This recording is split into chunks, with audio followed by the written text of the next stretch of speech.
Finally, we're live and shit. I don't know who's menstruating worse, YouTube or StreamYard. I had the music going. I was switching the slides, and it wouldn't let me connect. So let me go back through all the genius I said a second ago. I was welcoming people. Britt, Walking Dead. She has a migraine. I can't tell you that my voice is gonna make it feel any better. Good morning, Lil Bit. Angel P, good morning. But I want to give a really special good morning to Tara Foster. She said this horrific murder happened just a few blocks from where I lived in Purcell, Oklahoma. My grandchildren went to elementary school with this sweet girl. Whoa, I could not imagine. Now, I remember when this hit my TV back in April of 2006.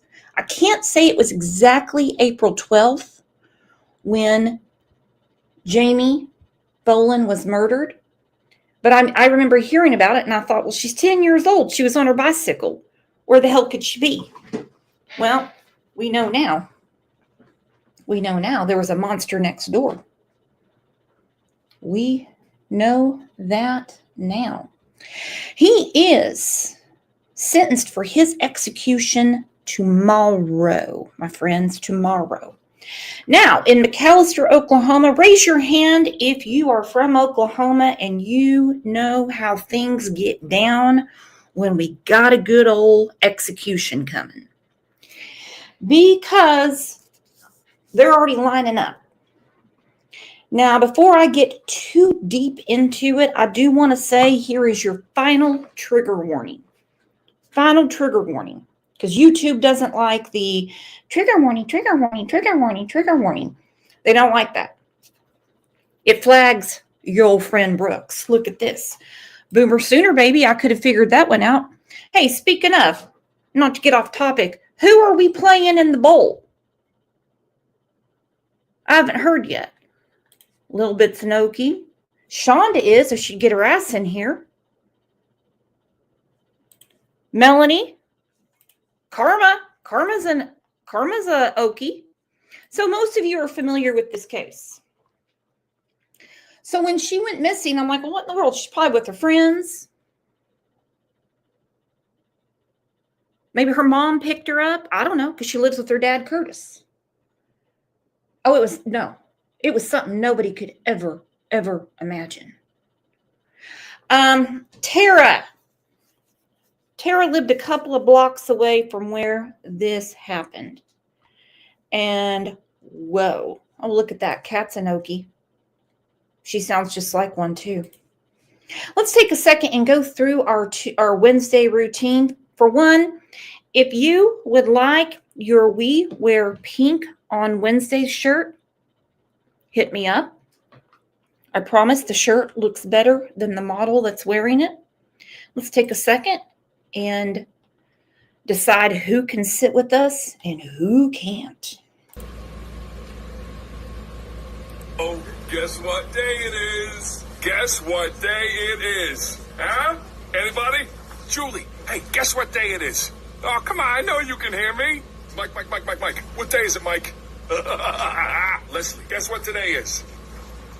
It's hump day. And this is what's going on in Oklahoma.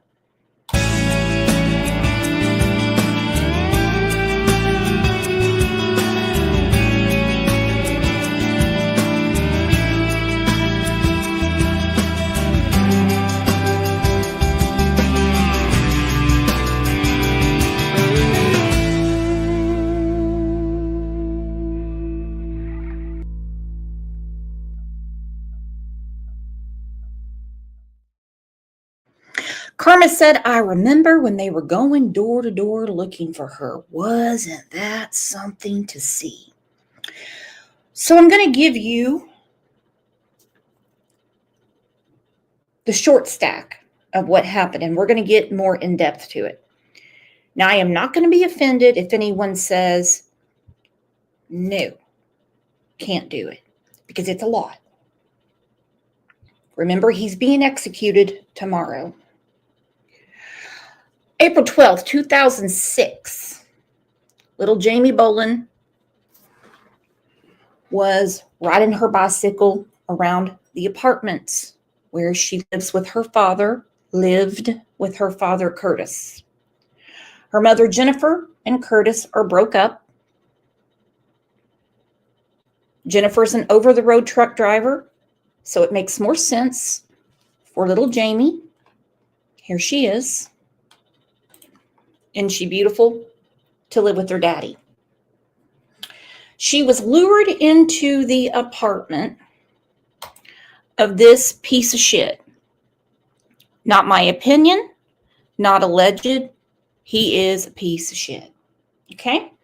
A couple hours later, my belief is she was already dead. Her father's knocking on doors. We're looking for Jamie. Can't find her bike. Can't find her. Where is she? Can't find her. Well, this guy couldn't be bothered with it, but he did pretend to search for her up until 8 p.m. FBI gets instantly involved. They believe it's a sexual predator type of situation. Didn't take them long to rule out the dad, even though some crazy people out there said the dad did it. But we know how those things go, my friends. We know how those things go. Anyway, they had reasonable suspicion to talk to Kevin Underwood. You're going to learn more about that. When they decided to visit his apartment, whoa. And this is where I have the issue with the protesters. We have a poll up. I don't know how it's going right now. I'll have to check. They saw something that looked like blood in his bathtub. They were looking through the closet and they see a bunch of comic books, but behind it is one of those like big Rubbermaid tubs. You know, you store your Christmas ornaments and things in, but it had duct tape all over it. So he said that was because of comic books. He wants to keep the moisture out. Well, they crack the side of it and they see a t-shirt. Then they're noticing some very strange things around the bedroom, like barbecue skewers. So he says, go ahead and arrest me now. She was chopped up in that tub.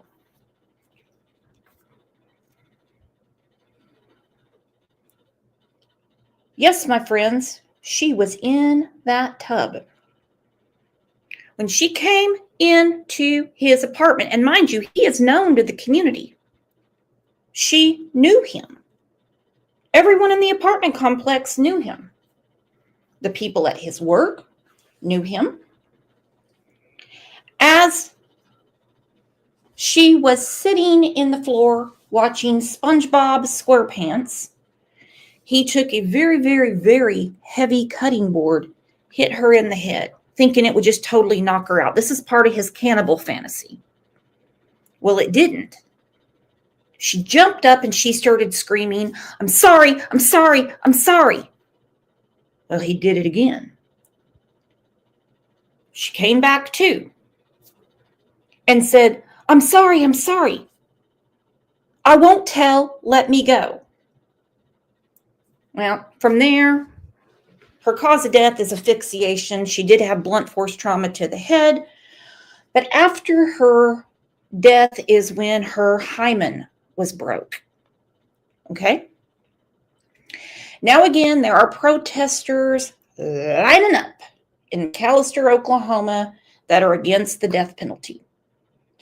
I totally get it if there is some kind of reasonable doubt.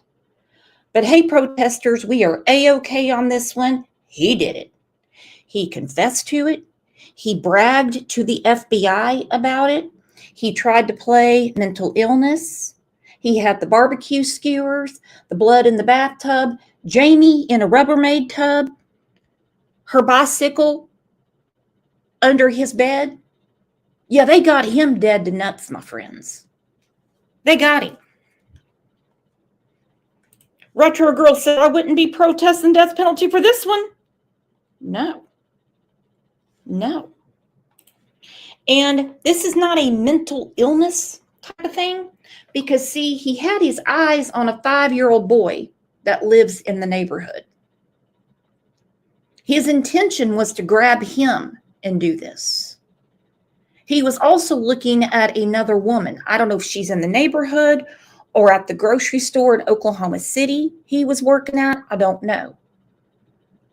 So he comes across Jamie, and well, we know now what happened. Paper Slut said, I've honestly not heard of this one. It's terrible. Oh, it is. It is. But what's not terrible is our girl Robin. She gifted 10 Crime Lines and Laws memberships. Get your umbrellas, and we're going to get to this.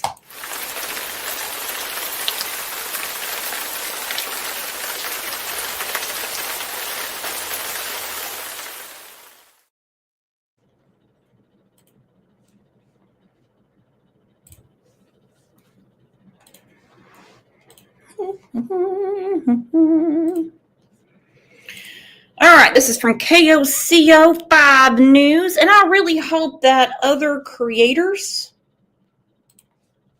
today and tomorrow share, do a live or something. Because I guarantee her parents are probably still on pins and needles waiting on the governor's final signature. Now, this POS was denied clemency. And this is what her parents said at the clemency hearing. They said, how dare you, Kevin Underwood, ask for clemency? How dare you look at the courts? Look at Jamie's family, then ask that of us. You, Kevin Underwood, expect us to forgive you. You want us to forgive the fact that you intended on trying to consume her. He wanted to eat her. You beat her like an animal and raped her. You deserve the original sentence of death and all things that will come upon you. As in hell. Hell. One of the appellate judges, because the argument was that the decision was made in 23 minutes. They said not possible. They didn't have enough time to deliberate. One of the appellate judges said, if I could kill you myself, I would. Yeah, that's how we do it down here. Called one of the most depraved murders in the state history. Many Oklahomans will remember the case of 10-year-old Jamie Rose Bolin, who was brutally murdered by her neighbor. And now her killer is next to be executed in our state. Kevin Underwood's execution date has been set. And he will be put to death December 19th of. It might seem odd to some people that the news anchor said he's set to be executed in our state. Reason being, because in 2013, 2014, good old Oklahoma down in McAllister, they botched a couple of executions. And so we weren't supposed to execute anybody. So depending on the heinousness of the crime, we had to send them somewhere else. It seemed like they sent a lot of them to Terre Haute, Indiana. So that's the reason in Oklahoma, if those of you that are from here, if you've been watching the news, we have like a conveyor belt of executions going on right now. Like they got one a month going on every day on the news. Clemency hearing, parole hearing, which there's no parole. It's a different term. Waiting on Governor Stitt to sign off on the final order. Seems to me this dude's going to be good to go tomorrow. This year. KOCO Zach Rael is taking a look through this case. Zach joins us live here in studio. Zach, you also spoke to Jamie's family today. Abby, Evan, yeah, I did. It was a tough conversation. We were actually the ones to inform them that Underwood's execution date had been set. Jamie's aunt telling me, quote, "It's about time. This is a long time coming." What he did is unspeakable. There's no way to take it back. There's no way to fix it. Barbecue skewers, a duffel bag. The little girl killed in April of 2006.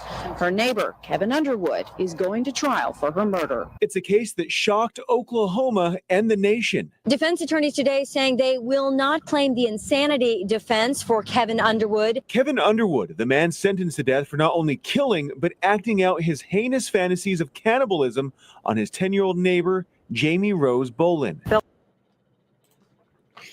They were really smart about stopping that whole insanity defense, because going through his, I'll say, digitals, the things that he had been looking at, they did realize that this was a big plan.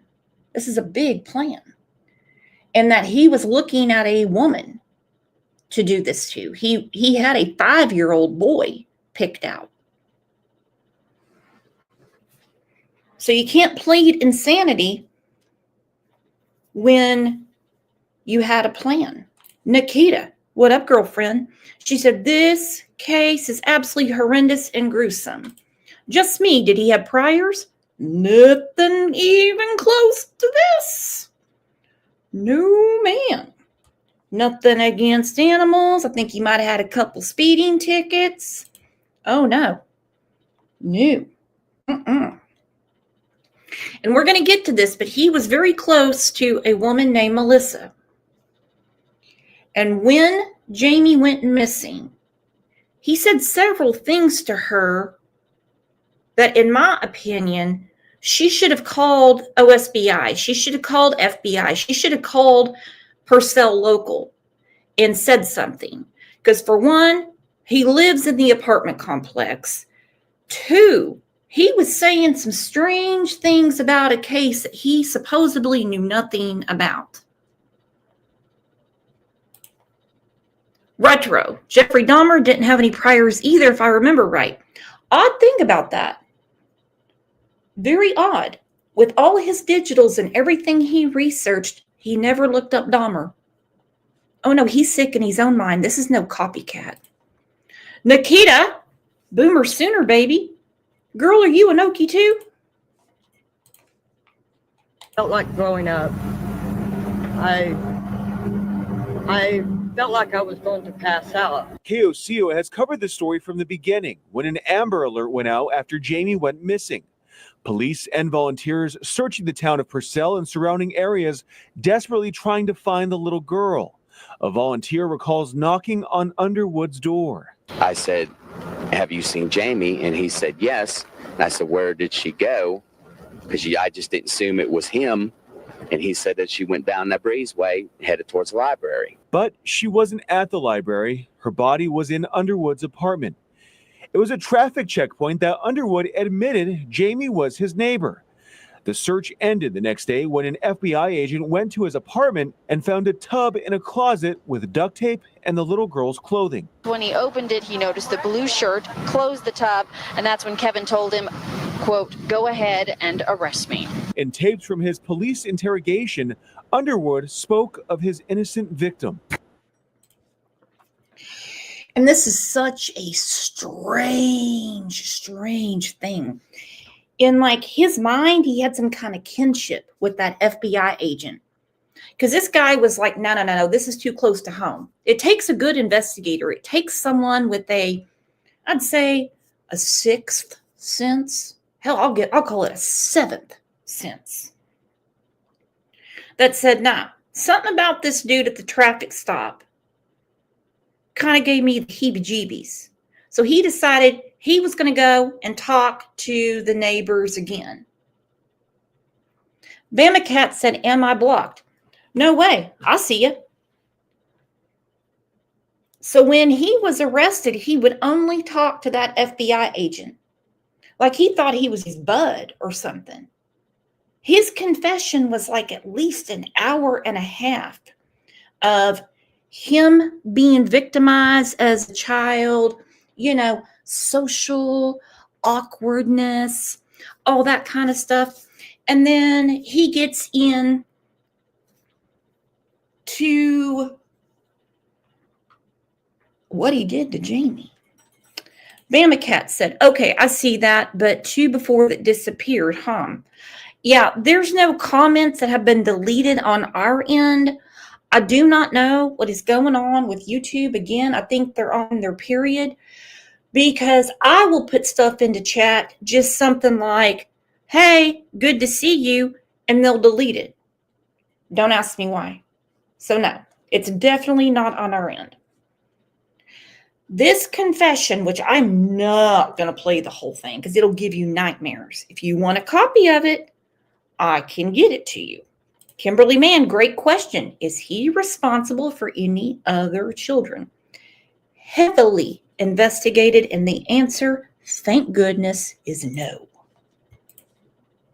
Kind of favor this girl a little. I'd seen her and I was like, I was kind of like, well, I'd really like her. Bolin's family would have to wait 2 years for a trial to begin. We want the trial to get started as soon as possible, get it over with. And I want the death penalty. After reliving the gruesome details for nearly 2 weeks in a courtroom, the jury quickly found him guilty. When asked by the judge if he had anything to say, Underwood shook his head and said no. A judge sentencing Underwood to death. With a death sentence, Jamie's family says they can finally start moving forward. And now that long road to healing and closure is almost here. Yep, that's been his home for quite a while. Now, just wait until I show you what he said when he was begging for clemency. All right, again, this show is not for the faint of heart. And I have a sneaking suspicion that as much as I want people to talk about this, for respect to the family, because while I do not doubt the Governor Kevin Stitt is going to sign that final order. I need to get better glasses. Sign that final order. Still think about what they are going through today. There's a case from August of 2021. Dainty Dane and I were heavily vested in this case. It's the case of Tara Strozier. Well, she was tortured. Things you couldn't even imagine. I won't get into it today, but we do have a playlist about it. And her assailants, they're going to be going to Big Mac soon. Thank you, Nikita. It's on the Oklahoman archives. It's not for the weak. It's very detailed and very disturbing.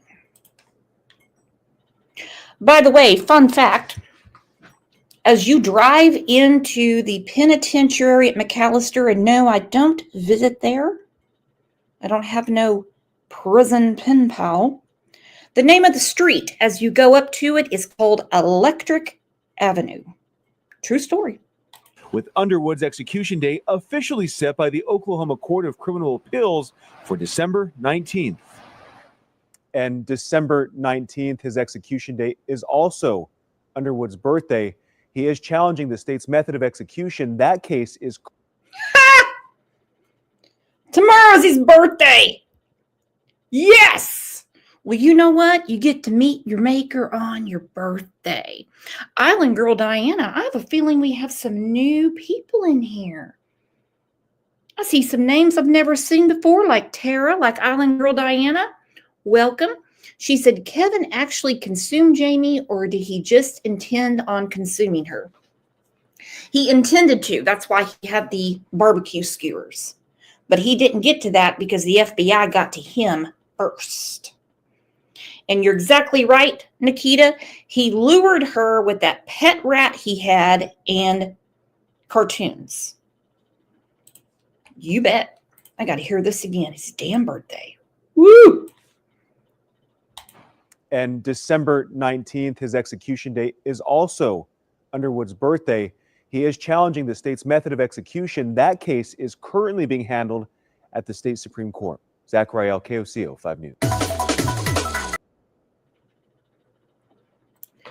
You got it. On his birthday. Well, I don't think anybody would plan to go visit with him anyway. Okay, so this is our reassurance from our Attorney General of Oklahoma that there should not be any delays. And if we all know our governors, I'd say, I shouldn't say dramatics.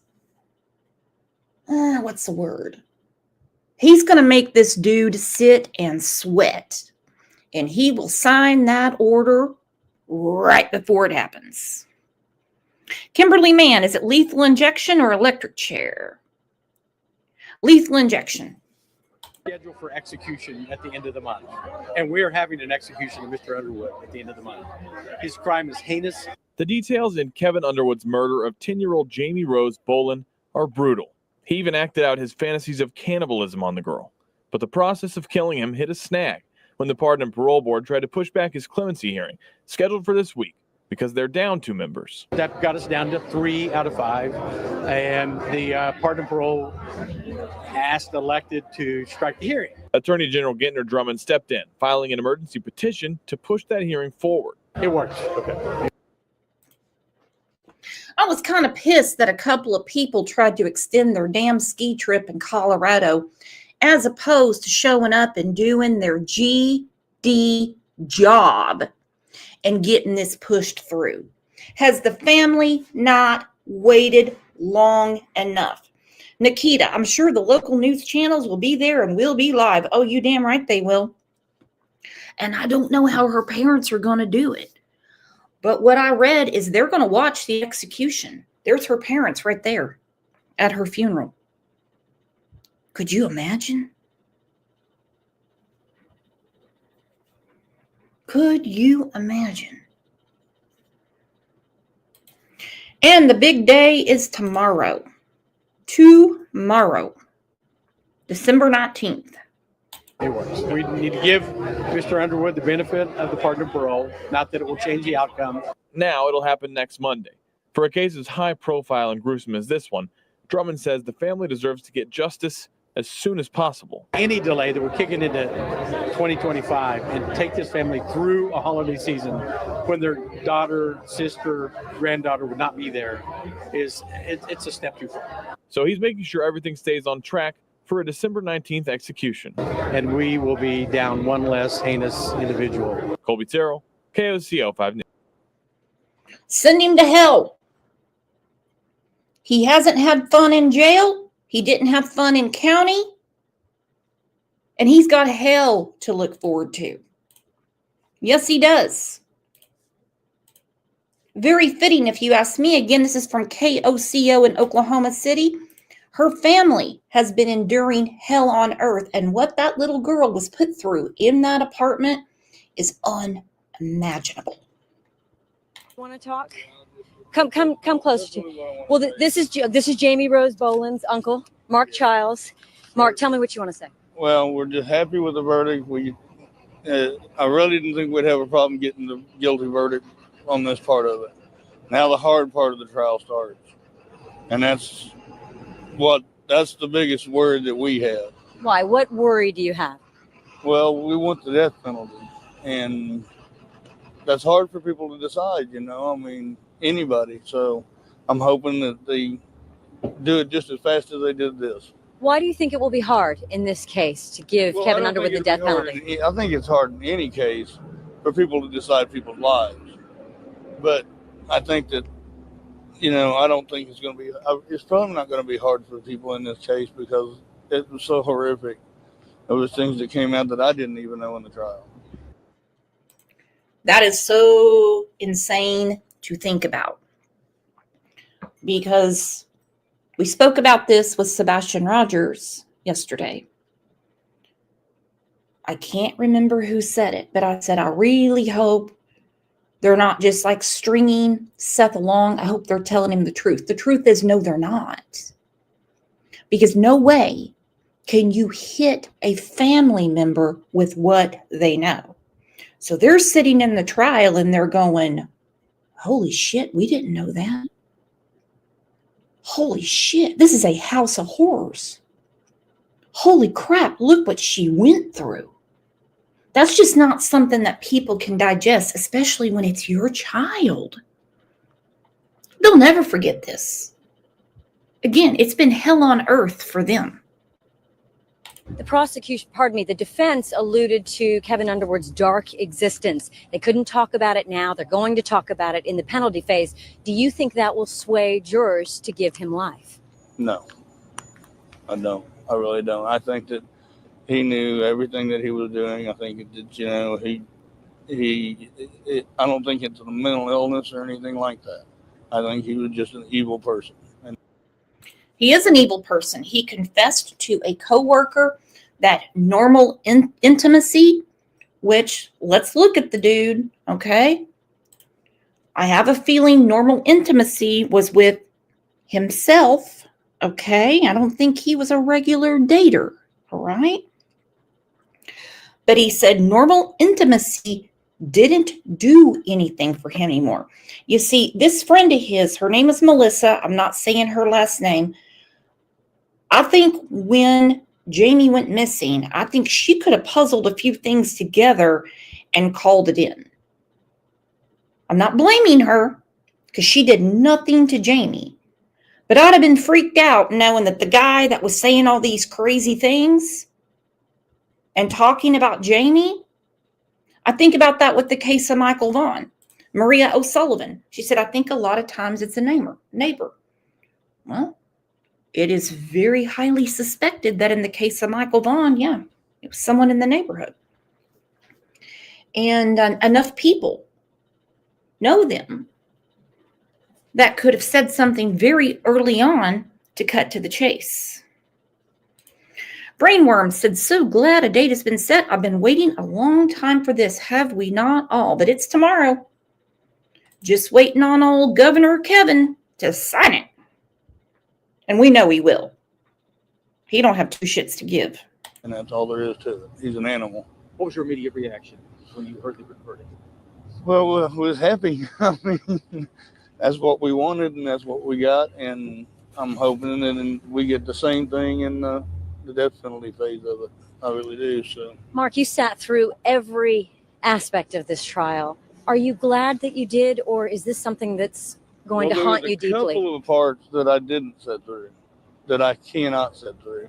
I have a memory of my niece, and that's what I want to keep.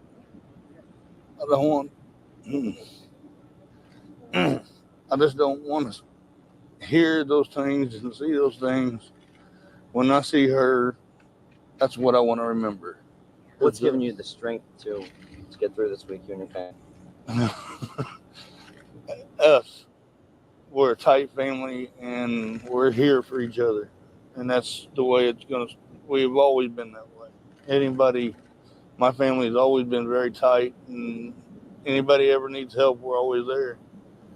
I mean, and that's the way we'll always be. So, Mark, in the first time in this process, they put the handcuffs on Kevin Underwood. That tickled me to death. I really would have liked to seen him shackled the whole time, but that's up to the sheriff's departments and stuff like that. We can't do that. I don't think he should have ever had handcuffs off of him, just due to the fact that, that's just a personal thing with me. It's just, we wanted him to, I don't know how to put that. You know what I mean? It's just, we wanted him shackled up. I didn't like seeing him walk around like a normal person. When the verdict was read, he didn't blink. There was no emotion. He was on par with the rest of the week. I think he's happy with what he did.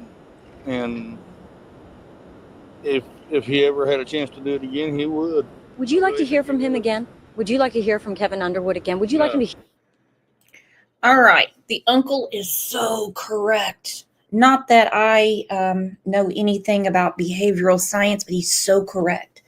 Because Kevin was extremely frustrated about how this went down. And I don't mean the arrest. He was looking for some sort of like sexual euphoria, and he didn't get it. Matter of fact, he complained about how much trouble it was carrying 100 pounds of dead weight into the bathroom and everything it took to clean up. This was a long, lengthy process. Sophia, do you remember what his defense was? Oh, he tried to play mental illness and stuff like that. None of it was going to stick because it was planned. Hear him say he's sorry? No, I don't want to hear him say it because it wouldn't be heartfelt. It would just be rhetoric is all it would be. How about that confession? Chilling. The confession part of it, I didn't sit through that. Me and my brother didn't, because like I said, we couldn't, there's no way we could sit through that part of it. I mean, like I said a while ago, we have a memory of my niece, and that's the one that we want to keep. And I didn't sit through the photo sessions of it. I couldn't. I almost passed out. You have been listening to the uncle of Jamie Rose Bolin's. I bet he did almost pass out looking up the pictures. Because think about it. Think about it. He's talking about, his mental illness. He had some issues as a child. Something about Lexapro. Because he was on Lexapro for a while.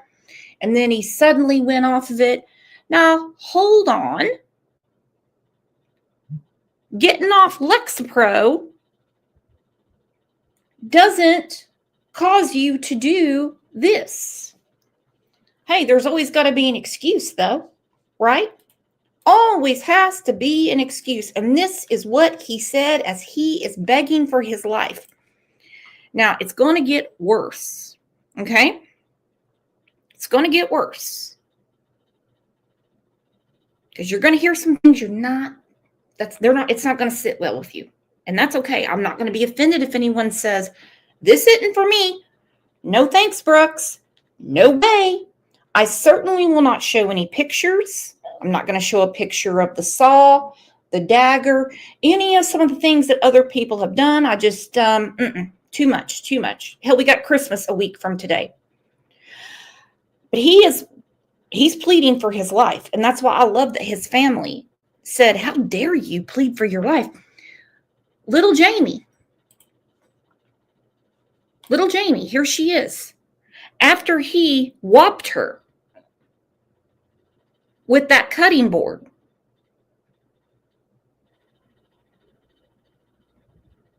she just started screaming, I'm sorry. Then he had to refigure. I guess he didn't realize that the human skull is that tough. He hit her again. Again, she said, I'm sorry. I won't tell.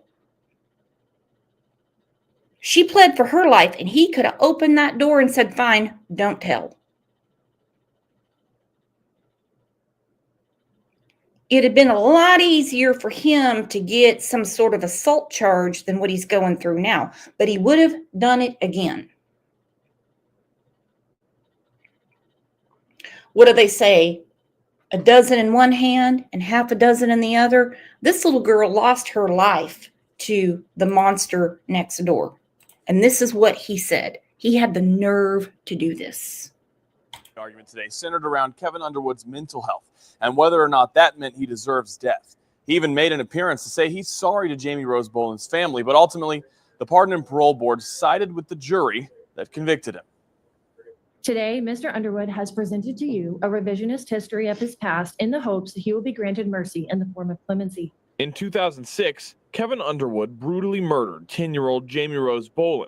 Friday, her family watched as both sides pleaded the Pardon and Parole Board during a clemency hearing.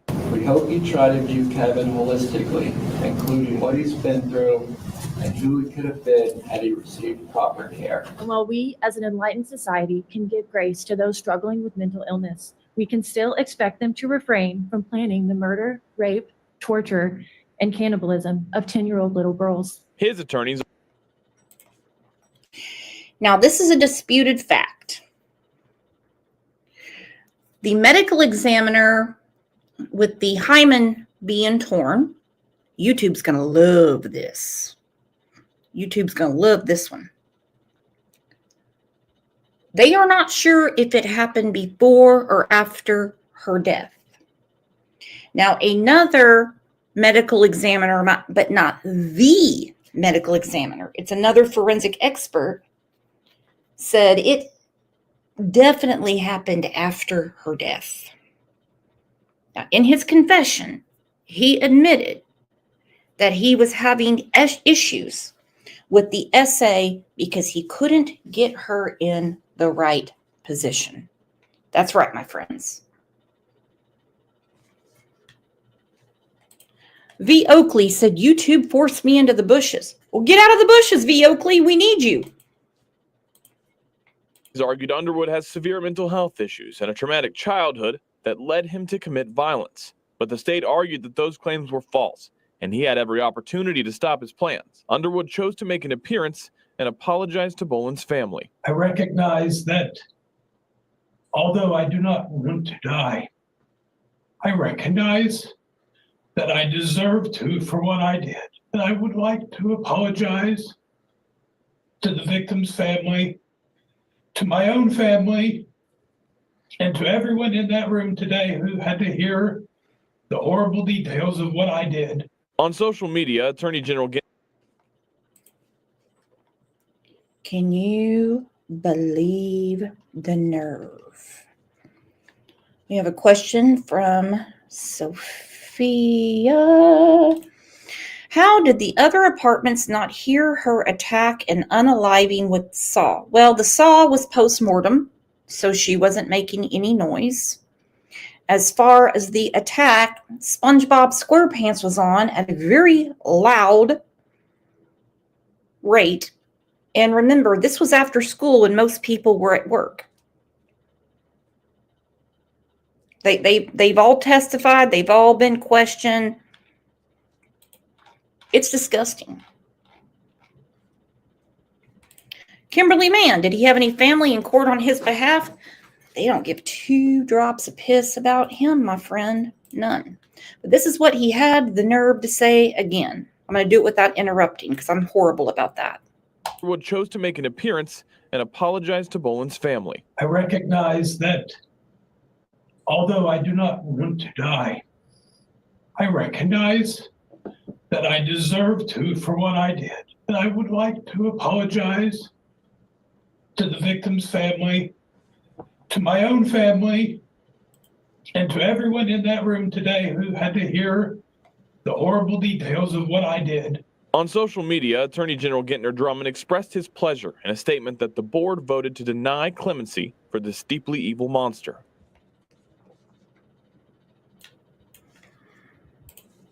Yep, this was on my news a little bit ago. I'm pleased the board voted to deny clemency for this deeply evil monster, as if Governor Stitt would have given him clemency. But anyway, for this deeply evil monster, and ensured that justice will be delivered for Jamie Rose Bolin. Jamie's family has waited 18 excruciating years for justice that finally will be carried out when this murderer is executed. Denied! For this deeply evil monster, a sentiment echoed by the silent celebration of Jamie Bolin's family as votes of no rang through the meeting room. Richard Miller? No. Robert Rennis? No. Susan Stava? No. Clemency is denied. Tune in at 6 to see how Bolin's family addressed Underwood, wondering how he dared to ask for clemency. Colby Terrell, KOCO 5 News. Oh, they did. They said, how dare you? How dare you beg for your life when Jamie begged for hers? You could have opened that door and let her go.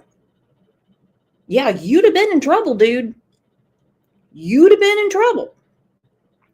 And to think that Jamie's father, and I believe it was the apartment manager, came to Kevin's door asking, "Have you seen Jamie?"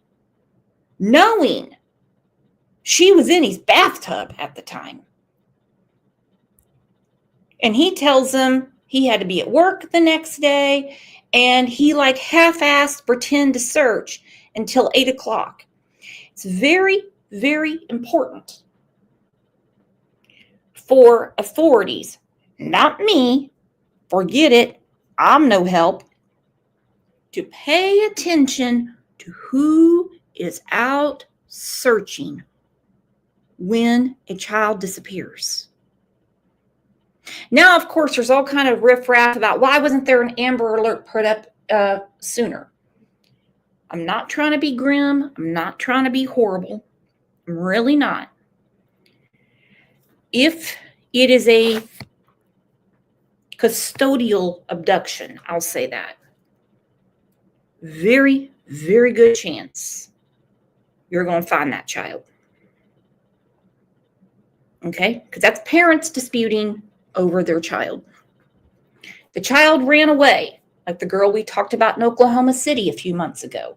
Very good chance you're going to find the child. Child wanders off.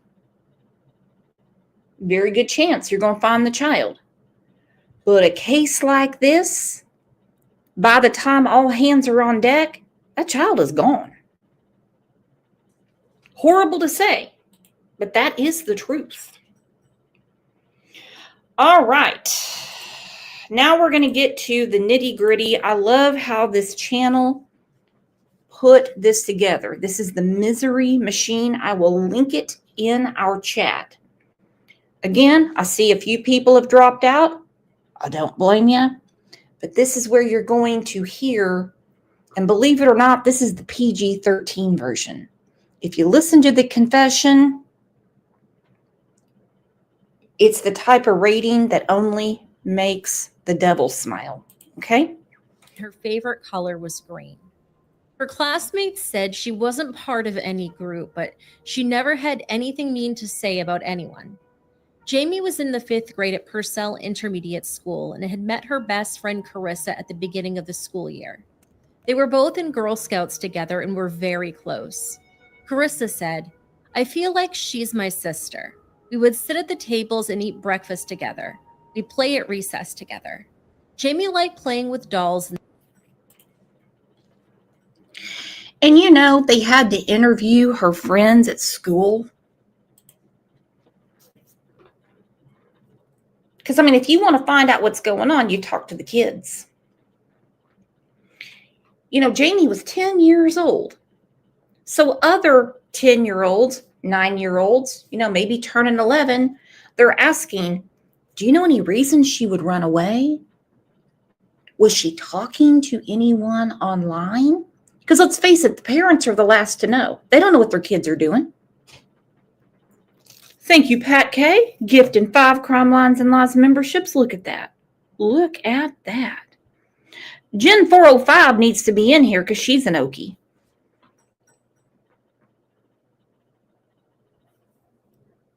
Hell, adults shit their britches if police ask them anything. Imagine being a child. But, you know. And sewing. She enjoyed singing and dancing and had made up her own cheerleader dance that she liked to perform for her family.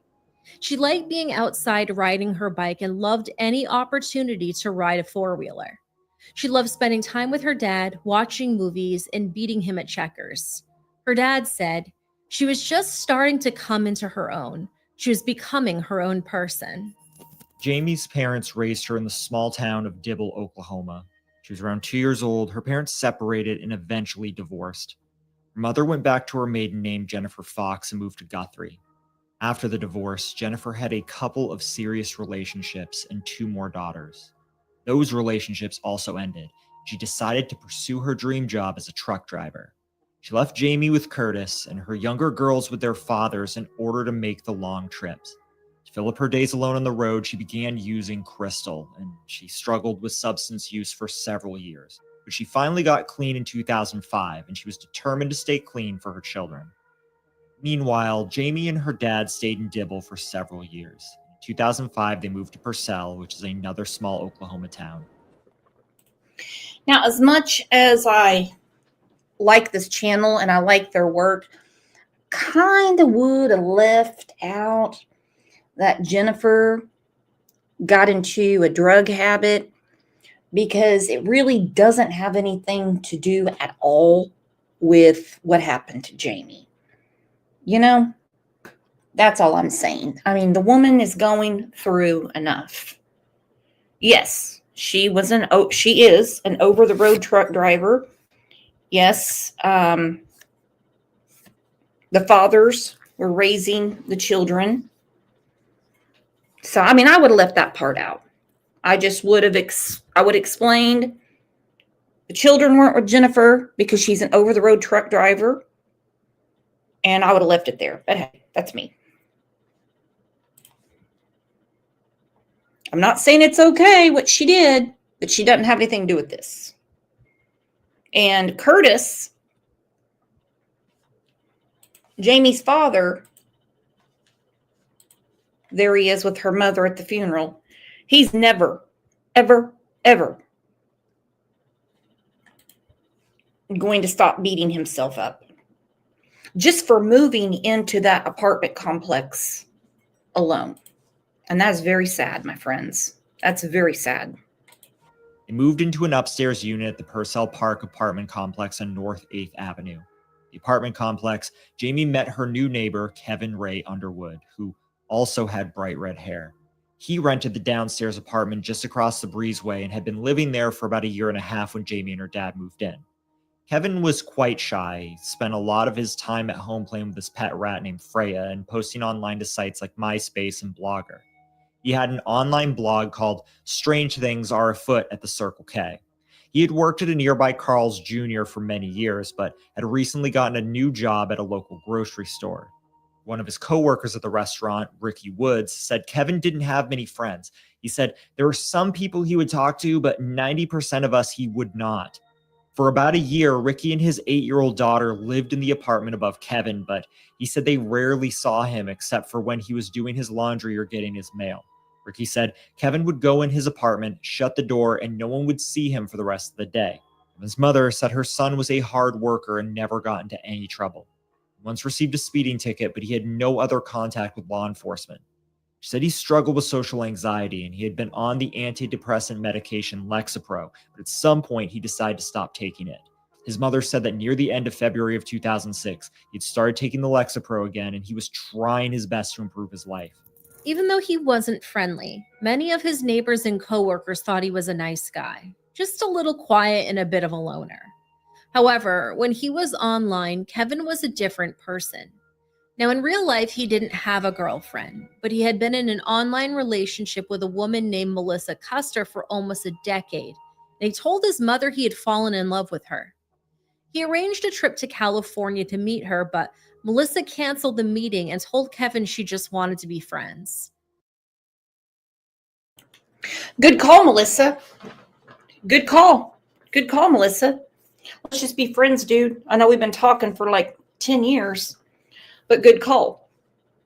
All right, now let me tell you what. There was a little bit of an issue, in my opinion, when all this was ramping up back in the 2000s.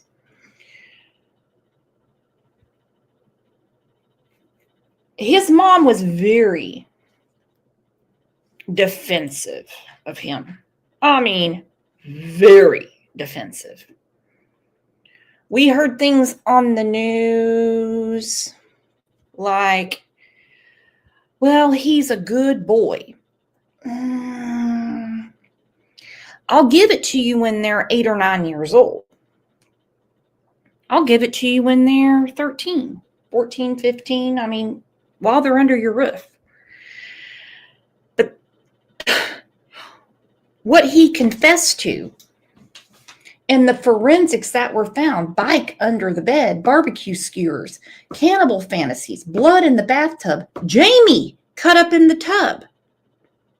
That's not when we say, but he's a good boy. No. Oh, hell to the no. And as far as his damn Lexapro, look, I'm no pharmacist, but Lexapro, that is not going to put a dent in his psycho ass. And we know it didn't. But they did have the Lexapro defense. They even tried to say that if you suddenly stop taking it, you will have these fantasies. I'm not going to ask anyone in here if you take Lexapro, ever taken it, but I can say for myself, I was given it after surgery one time.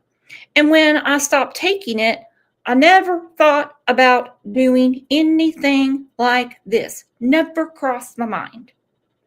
Also, he had it planned out before to abduct a 5-year-old boy. Then he looked at a woman, a grown woman, because he said she would be meteor. Not meteor like outer space, like meteor, like meat. According to his mother, Kevin was crushed by Melissa's rejection. Without an intimate partner, he was frustrated and frequently used the internet to find stimulating images. Over time, those images got darker and more disturbing. Eventually, he found cannibalistic adult films and became obsessed with a fantasy of butchering a human body and eating it. In his online blog, he made a disturbing joke asking, "If you were a cannibal, what would you wear to dinner?" He answered his own question with a punchline, "The skin of last night's main course." In another entry, he wrote, "I really need a girlfriend. My fantasies are just getting weirder and weirder. Dangerously weird. If people knew the kinds of things I think about anymore, I'd probably be locked away." No one in Purcell knew about his online writing, though. And yeah, he didn't put this in the neighborhood garage sale blog on Facebook. Now, some people might disagree with me because we don't like Big Brother watching. We want less government. But when it comes to things like this, I do think that Homeland Security needs to monitor some of these things and maybe go visit some people. And if they say, "Oh no, I have a publisher and I'm working on a book." "Oh, okay, I got you. What's your publisher's name?" Just like there is a list now. Well, I say now, it's been going on for a while. That's just my stupid generalization.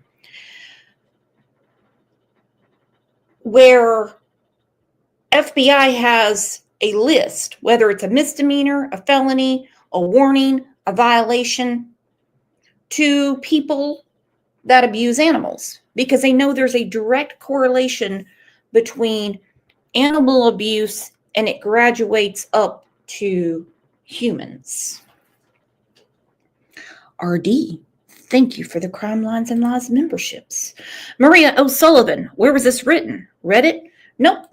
It's like one of those old ass AOL blogs.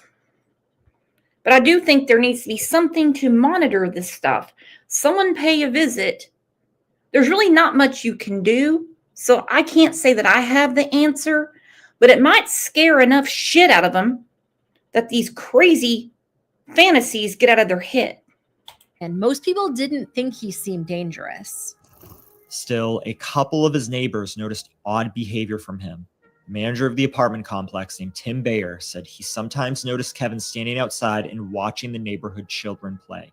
Another neighbor named Daniel Downey said he'd seen the same thing, but incorrectly assumed Kevin had a child of his own. He said, "I always see him looking at kids, so I thought he had kids." At work, he was given the nickname Zombie Kevin because of his disturbing comments. For example, on one occasion, he pointed out a pretty customer to his coworker, Michael Horner, and asked him, "I wonder what she would taste like." Michael said he found the comments disturbing and worried that Kevin might kill someone someday. The Meanwhile, Kevin continued to talk to Melissa via online messaging. Though most of their chats were normal, his dark thoughts crept in sometimes. Sometimes it was through a joke, like in December 2005 when he told her he had to go shopping and pick up milk, eggs, bread, and human souls. In early 2006, his comments got more and more disturbing. In January, he told her he was going to kill someone if he couldn't find someone to sleep with soon. Later that month, Yeah, no one's going to sleep with you, Kevin Underwood. You're disgusting. You couldn't get laid if you crawled up a chicken's ass. You piece of shit. You're not even gifted enough to be an incel. And thank you, Nikita. She said, I sound like Daisy. Thank you. So glad you're talking about this today. Not a lot of people are. They need to be, because the execution is tomorrow. Maria O'Sullivan, maybe he meant what her pee tastes like. No, he had cannibal fantasies, my friend. Cannibal fantasies. he told her normal intimacy no longer aroused him. In February, he told her he wanted to write an explicit children's book. We will just leave it at that. He also admitted that he was fascinated by gore and death. Told her he was looking at online images of mutilated corpses. He'd become addicted to what he described as weird and gross erotica. Though he was shy and didn't talk to many people, Kevin seemed to go out of his way to befriend his young neighbor Jamie. She was shy too, but young and trusting. Sometimes he would come out of his apartment with his rat sitting on his shoulder. Over time, Jamie got comfortable enough to pet the rat and talk with Kevin in the breezeway. They talked often, and she had been in his apartment several times, even though her father had told her she wasn't allowed inside of anyone else's apartments. One day near the end of March, Kevin was sitting inside his apartment watching cartoons with his front door partially open. Jamie noticed the open door and walked in, asking if she could pet his rat. After hanging out for a little while and watching cartoons with Kevin, she left. On April 11th, Jamie's dad told her to use the payphone at the apartment complex to order pizza. Since they didn't have a phone at their apartment, they often used the payphone when they needed to make calls. Kevin said she could use the phone in his apartment, and she followed him inside, but she told him she'd get in trouble with her dad, so she took the handset to his cordless phone out in the breezeway and placed the pizza order. And again, nothing bad happens. Okay, this is very important. Some people say, well, how would you know that? That's part of his confession. And I think by now we all know that when a criminal of any level confesses, we know that they still have to investigate them. You know what I mean? Just because someone tells you today is Wednesday doesn't mean you gotta believe them. Because trust me, there's a few people that told me, if they told me today's Wednesday, I'd have to go check my damn calendar. All right? So she didn't want to get in trouble, but see, he's grooming, my friends. He's too much of a poo nanny just to grab someone and do what he wants to do. He's got to build up the trust. Not my opinion. That was discussed in court. So he's earning her trust. Well, I'm not supposed to be in anyone's apartment, so let me use your phone, and I'll go down to the breezeway at the apartment complex. I'm on call for pizza. There's your phone back.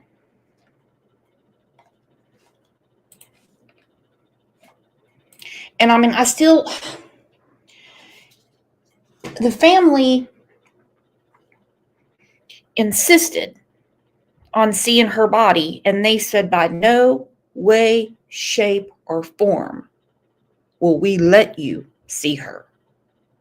And let me tell you what, that's bad. That's bad. It's easy to imagine that she just might have thought her dad was being overprotective with his rules. The next day, on April 12th, Jamie got up, put on a pink shirt, and went to school. She was looking forward to visiting with her mom, Jennifer, in a few days. Jennifer hadn't seen Jamie since February, but they had plans to go Easter egg hunting over the upcoming holiday weekend. Best friend Carissa said they talked during sixth period and that Jamie seemed kind of happy. Dad's workday ended after the school day, so she usually spent a few hours alone in the afternoon. She stopped at the local library after school and played with a friend there for a little while. She got home, she realized she left her keys at school. To make the trip quickly, she rode her bike to school, grabbed her keys, then biked back home. It was a hot day and all the effort had made her sweaty, so she changed into a blue short-sleeved shirt and came back down to the breezeway. After that, she and her bicycle disappeared. Her father, Curtis, arrived home from work and couldn't find her. He got worried. He asked several neighbors if they had seen her, and also asked Tim, the apartment manager, if he had saw her. He had not. Tim volunteered to help look for her, and the two knocked on doors asking if anyone had seen Jamie. At about 6 p.m., they knocked on Kevin's door. Now, Tim said it took a long time for Kevin to answer. When he opened the door, he was still buttoning up his shirt like he had just put it on. Kevin said he had seen Jamie riding her bike outside earlier, but didn't know where she went. He stayed outside for a while, telling Curtis that he'd keep watch in case she came home while he was out searching. Around 8 p.m., he told Curtis and Tim that he was tired and had to work early in the morning, implying that he was headed for bed. After searching the complex and finding no sign of his daughter, Curtis reported her missing to the police. Since there was no evidence indicating that she had been abducted, police initially assumed the 10-year-old had run away or that they'd find her hiding with a friend or somewhere nearby. Okay, and that's a likely theory. She's 10 years old. She's on her bike. They can't find the bike. She must be playing with a friend or something. She has friends at school. It's a small community. And I agree with you 100%, Free Radical. She was too young to sense danger.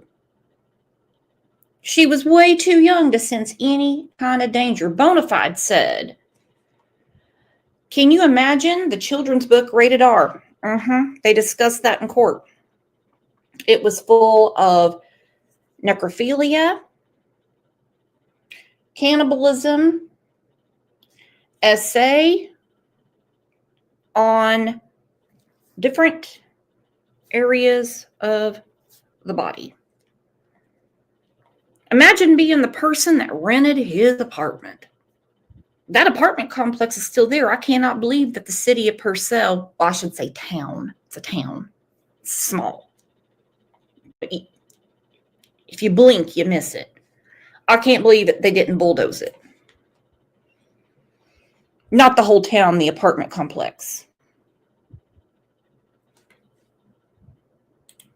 They gathered a team of police, firefighters, and volunteers to look for her, however. Meanwhile, Curtis called his relatives, including his brother Mark and his wife Linda. They came to the apartment complex to help search for Jamie and stayed with Curtis once he called the police. The family gathered in the breezeway outside while they waited for news. Linda said, "We were sitting outside on Kevin's patio door the entire time." Kevin stopped by to talk to Jamie's father several times and expressed his concerns to the family. Curtis also called Jamie's mom, Jennifer, catching her on the road in Arizona hauling a load of produce. She was driving 75 miles per hour when the phone rang, and she didn't even remember pulling over. She said, "When he told me, it felt like I stepped outside myself. I freaked out, I think." Before she realized what was happening, she said her truck was half on the shoulder and half on the road. She rushed to Purcell as soon as she could, her plans of a happy Easter visit totally shattered. Jamie was still missing after a day spent searching for her, so officers issued an Amber Alert on Thursday night, and the FBI joined the investigation. One of their first working theories was that Jamie had met a man online, and that person might have convinced her to bike somewhere to meet him, but they had no sign of her bike anywhere either. On Friday, the FBI still had no leads. Following their child abduction response plan, agents set up 4 roadblocks and checkpoints on roads leading to the apartment complex at around the same time of the day they thought Jamie had gone missing. Since many people drive the same route home from work every day, they were hoping one of the motorists they stopped might have seen something that would give them a clue about what happened to her. Kevin's dad was driving Kevin home after work when Agent Craig Overby stopped his truck at one of the roadblocks. Kevin's dad mentioned that they knew the little girl was missing and that Kevin was her neighbor. Overby asked if Kevin would come talk to him in his patrol car. The FBI agent was soon convinced Kevin knew more than any other suspect he had talked to. During their conversation, Kevin pointed out that the Amber Alert on the news was wrong. said she was wearing a pink shirt. When he had seen Jamie riding her bike that afternoon, he said she was wearing a short-sleeved blue shirt. This meant he had to have been one of the last people to have seen her before she went missing. Well, they did not know that at the time. He corrected the Amber Alert because she wore a pink shirt to school. Well, when she got home, she changed. All her father would have known is when she left for school, she had on a pink shirt. But as they're talking to people, and they had been talking to people in the apartment complex and surrounding areas, but it's that little bitty slip,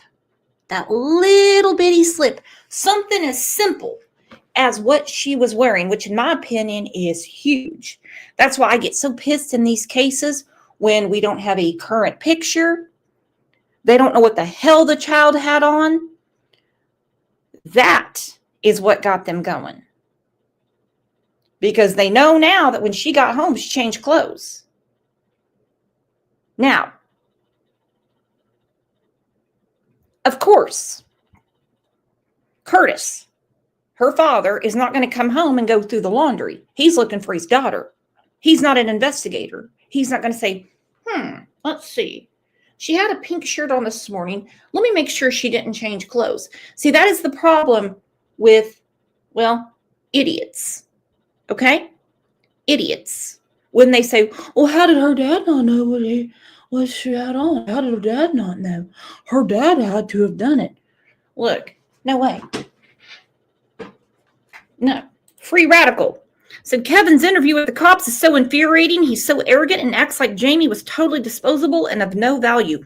He talks about her like she's not even a human. And that's why I have so much respect for Jennifer and Curtis when they did that interview a couple of days ago. It was in USA Today, and I believe in the Daily Oklahoman. I could be wrong about the periodical when they said she was very much human. The agent told Kevin he wasn't under arrest, but he was a very important witness and asked if he could come to the police station a few blocks away to give a more complete statement. Kevin agreed, and during the interview, he insisted he couldn't have been involved in her disappearance, telling detectives, "I could never hurt her. She reminds me of my sister." After talking for about an hour, Agent Overby drove Kevin back to his apartment and asked if he and the other agents could look around. Hoping to look innocent, Kevin agreed. Inside, they noticed what looked like blood in the bathtub, so they continued to search. They found a large gray plastic container in the back of Kevin's bedroom closet that looked suspicious because it was sealed with duct tape. When Agent Overby asked him what was inside, Kevin told him it was full of comic books and he used the tape to keep the moisture out.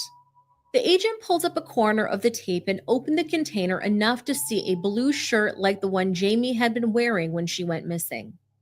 When the agent said he saw clothes inside, Kevin blurted out, "Go ahead and arrest me." The agent then asked Kevin, Go ahead and arrest me. I do know that part of his defense was that they didn't have a warrant. Well, if you invite an FBI agent and other agents into your home and you say, go ahead and look around, nothing to see here, thinking they're so dumb they're not going to look around, then they take the mugshot of him, and look at that. He's got crusty boogers hanging out of his nose. He doesn't even know how to pick those things out or get a Kleenex. Crusty boogers in his nose. What an idiot. What a gross piece of crap. "Where is she?" To which he replied, "She's in there. I hit her and I chopped her up." Now inside the container, beneath her blue shirt, they found her. They arrested Kevin and obtained a search warrant so they could look for additional evidence. As they led him from the apartment, Kevin said, "I'm going to burn in hell." After a more extensive search, they found the frame and back wheel of Jamie's bike shoved under Kevin's bed, and the rest of it in a duffel bag in his walk-in closet. In the same closet, they found a bag of adult toys and videos, along with a Barbie doll head with nails through its eyes. They found a hacksaw, a decorative dagger, and other knives and swords, and several rolls of duct tape. They found as in planned. So he can take the Lexapro, he can take problems with his mama, being not treated so well at school. He can take all that and shove it where the sun doesn't shine. We also know from his blogs, he was looking at a 5-year-old boy and another woman.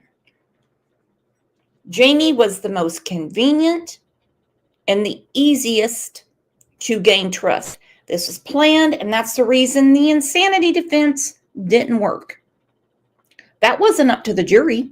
That wasn't up to the judge. That was up to several psychiatrists. I don't mean therapists like Cher or Molly Golightly that you cash app and you FaceTime for a few minutes. I'm talking about actual licensed medical doctors that said, no, he knew the difference. That's the reason he planned it. Found a DVD box set of an A&E documentary about serial killers and a mug that they believed Jamie had brought with her. Kevin's computer was seized to search it for digital evidence. They also found a wooden cutting board, barbecue skewers, and meat tenderizing powder.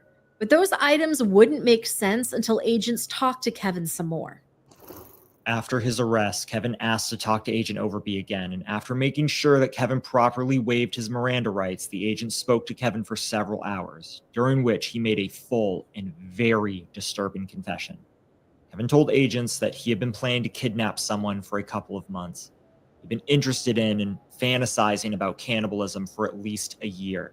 When he started taking his Lexapro again, his fantasies really ramped up. He started to act on them. He said he wanted to know what human flesh tasted like. Thinking about it aroused him. He was so focused on the idea that he began downloading crime scene photos of dead bodies to fuel his fantasies. According to what he called his original plan, he wanted to grab a local child, restrain them, make them watch an adult movie with him. He even considered that he might have to explain what was happening in the movie since the child might not understand, but he thought that he could teach them.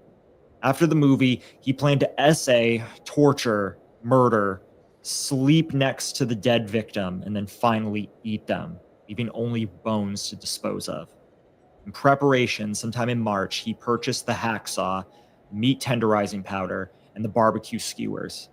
He found one of the heaviest items in his home, a solid wood cutting board, and brought it into the living room in case he needed to use it as a weapon. He also ripped off a length of duct tape and stuck one end to his entertainment system, letting the rest of it dangle so he could easily grab it. He knew what he wanted to do. All right, and this is as she is innocently enough just watching SpongeBob SquarePants. This is the preparation he had. Barbecue skewers, meat tenderizer, hacksaw, because he attempted to decapitate her, okay? But Kevin didn't realize, Kevin Underwood didn't realize it's not that easy to do. I don't care what they say in the movies, and no, I've never tried it. He had a lot of plans and preparation, and he had several victims picked out. He had not settled on a target yet. He admitted he would stand outside and look at the neighborhood kids, considering them as possible victims. Now, he said that he did not identify as a pedophile, but he thought kidnapping a child would be easier because he could more easily overpower someone smaller. He said, I kind of planned all along to probably get a kid, just mainly because they'd be easier to grab and easier to get rid of afterwards. Smaller and, put up less of a fight. This is a direct quote. He had his eye on a 5-year-old neighbor boy, at least one adult woman, and Jamie. On a few occasions, he almost went through with an abduction, but he said he became too excited. Afterwards, he said he felt sick and questioned what he was thinking. He told the agent, I'd just be hit with disgust. I mean, like, my God, what am I thinking about? You can't do that. It's horrible. When asked about Jamie, Kevin told Agent Overby that that he didn't know her by name, but had talked to her on several occasions. He said, well, I did kind of favor this girl a little. I'd seen her and I was kind of like, well, I really like her. But then as I saw her more and more, I'd think, no, I can't hurt her. She's nice and I know her too well. Kevin told the agent he had spent most of the day of April 12th with his family.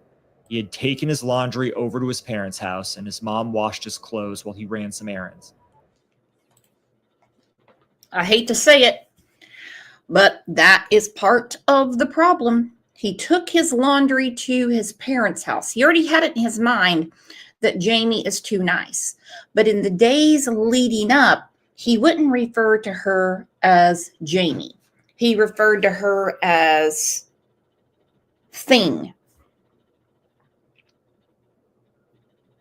That thing on the bike. Why, you ask? Why, you ask? Not my line of study.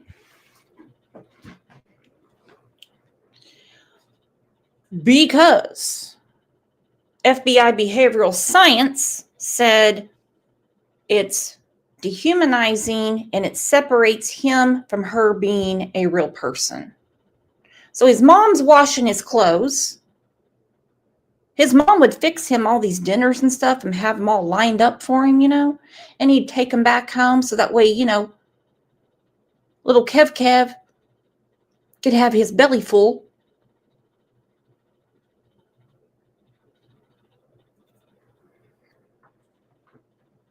But in the meantime, he's got a plan. Stayed until his sister got home from school to help her with some of her homework before heading back to the Purcell apartments. When he got home, he messaged his friend Melissa several times, with the last message sent at 2:54 p.m. At around 3:30 p.m., he noticed that Jamie's bike was gone, and he was slightly disappointed. If he was going to abduct her, he wanted to grab her when she got home from school so it looked like she never made it home, and he felt like he missed his chance to do so. Just a few minutes later, she returned on her bike and told him she'd forgotten her keys, and they talked briefly about the weather. She said it seemed to get hotter in Purcell than it did in Dibble, where she grew up. She went upstairs to her apartment, changed her shirt, and poured herself a cup of ice milk. She came back down to the breezeway for a few minutes, and they talked a little bit more. While she was making small talk about how refreshing ice milk was on a hot day, Kevin noticed that she hadn't locked her bike up and thought if he hid it, then he could make it look like she had been grabbed by a stranger while out riding her bike. After a few more minutes of chatting, Kevin said she asked to come inside and see his rat. Once inside his apartment, she sat down on the floor next to the rat's cage. An episode of SpongeBob. Okay, this is one of the parts of his confessions I don't believe. I don't believe that Jamie asked to come inside, because if you remember on April 11th, Jamie was uncomfortable to be in his apartment to use his phone. You know the old story, I've lost my puppy, can you help me find it? That's the reason she had the cordless phone and she was out in the breezeway calling for pizza. I think he lured her. It could be something like, hey, do you have a second to help me with my rat? Because she had told him the day before, I'm not allowed to be in anyone's apartment. But then on that day, she wanted to see the rat. I think that's how he lured her in. But that's just my opinion. Can't be proven. Because things don't change that quick in 24 hours. I'm not saying she was uncomfortable with him, and there is absolutely no family or victim blaming in this case at all. No way. But for her to say, no, I can't come in and use your phone. My dad said I can't be in anyone's apartment. So for him to say that things had changed that much and she really wanted to see that rat tells me that he made up a story to get her in. And this is his busy day of his mom preparing his week of meals and doing his laundry while he ran errands. Bob came on the TV and they watched it together, talking a little bit about the show. He said that she was in there watching TV for about 15 minutes while he debated putting his plan into action. He decided it would be better to knock her unconscious before restraining her, so he picked up the heavy wooden cutting board, but still hesitated. Over the next 5 minutes, he said he picked up the board and put it down several times. He finally decided to act and smashed her on the head, but it didn't work right away like it had in his fantasy. After his first blow, she jumped up and said, "I'm sorry." Later, he told detectives that's something that's, haunted me forever since it happened. She started yelling, "I'm sorry," which, I'm like, what is she sorry for? She didn't do anything wrong. It's me, I'm the one that should be sorry. She tried to run away and he hit her again. She started screaming, "Oh God, I'm sorry," and told him, "Let me go, I won't tell." He hit her 3 to 4 times with the cutting board while Jamie fought for her life and refused to go down. He dropped the cutting. All right, everybody take a deep breath. Everyone stretch. Inhale, exhale. Because yes, this is being narrated. This has been reported many, many, many, many times. Truth is, this little girl went through this. She did. She begged for her life. She was in a bargaining phase with him, my friends, a bargaining phase, to where she's saying, just let me go and I won't tell anyone. And at some point in this, as I discussed in the trial, he's starting to feel a bit of sympathy for her, but it's still not connecting. He's like, "What is she sorry for? I'm the one that should be sorry." But he didn't.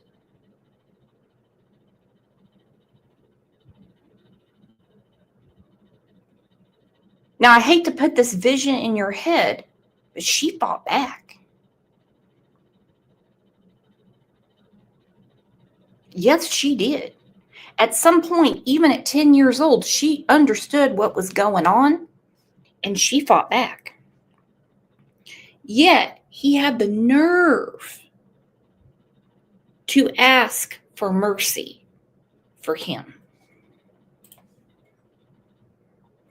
He even went into detail saying that her pain didn't get him off. What? Board and grabbed her from behind, clamping his hand over her mouth and nose. He forced her to the ground until she was on the floor on her stomach, pinned beneath his weight. Kevin thought he had killed her, but when he loosened his grip, she tried to grab something from a nearby toolbox, and he had to trap her against the ground again. She went limp, and he held her that way for several more minutes. He turned her over on her back to make sure she was really gone, but 30 seconds later, she started breathing again, and he said he had to do it again. After holding her pinned for 5 more minutes, she went limp again and lost control of her bladder. He thought she was dead, but to make sure, he covered her mouth and nose with duct tape. Then he dragged her into his bedroom to hide her from view so he could go outside to grab her bike, which he then wheeled inside of his walk-in closet. Back inside, Kevin essayed Jamie, but said the position she was in made it difficult to do what he wanted to do. Now, in his original plan, he had wanted to drain the blood from his victim while they were still alive, like a butchered animal. So he dragged Jamie into the bathroom. In his imagination, Kevin was able to move his victim with ease, but in reality, the 110-pound dead weight was too heavy for him. After much struggle, he was able to drape her over the edge of the tub. He pulled her hair back in a rubber band to keep it clean, and then used the decorative dagger to cut her neck, but he was unable to sever her spine. He planned to collect the blood in a large white bowl, but he said the blood was already clotted and it didn't look appetizing to him in that condition, so he tried to wash it down the drain. Leaving Jamie in the bathroom, Kevin went to his computer. Okay, this is a lot to wrap our heads around. I had a question from Nikita. She said, she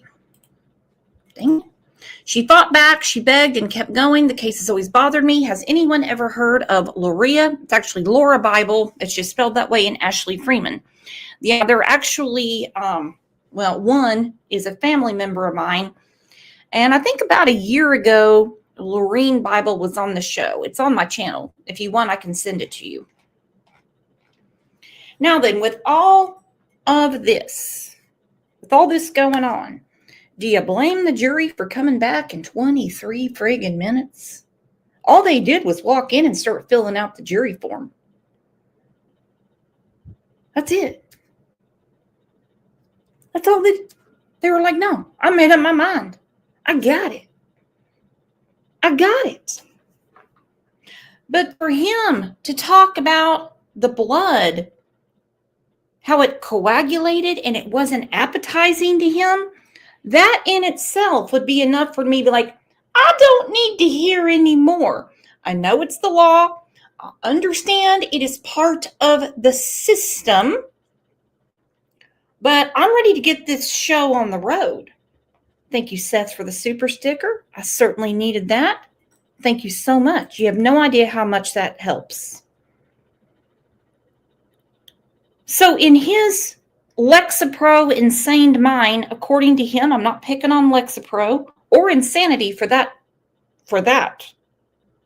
Mark. I'm telling you.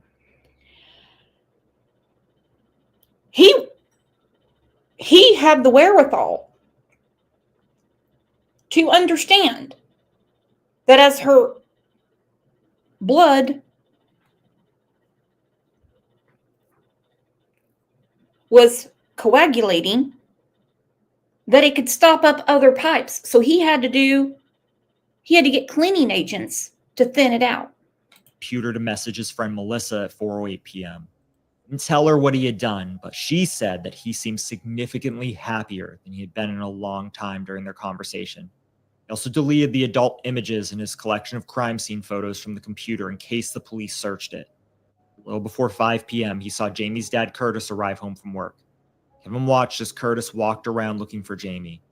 With no sign of her near the apartment, Curtis jumped in his truck and drove around looking for her. Inside his apartment, Kevin wanted to move her from the bathroom into his bed, but she was still bleeding too much and her stomach contents were now leaking from her neck. He was worried that the smell of blood and vomit would travel outside his apartment, so he lit incense to cover up the scent. He also poured cleaners down his drain because he was afraid the clotted blood would back up the lines, possibly sending bloody water into nearby apartments. When apartment manager Tim and Curtis knocked on the door, Kevin made sure the bathroom door was closed tight, got dressed, and he went outside to talk to them. Later, he told the FBI that he talked to Curtis on purpose so that no one would expect he had anything to do with Jamie's disappearance. He stayed outside pretending to look for Jamie until about 8 p.m., made an excuse to go back inside his apartment. Tried again to move her, but there was still so much blood. He was disappointed that the reality didn't match his fantasy. He told detectives, at this point, I was just disgusted. I was like, God, this mess. I guess I was already pretty upset, Can't believe this. I wish I hadn't did it, I wish I could take it back. Okay, that phrase that he made.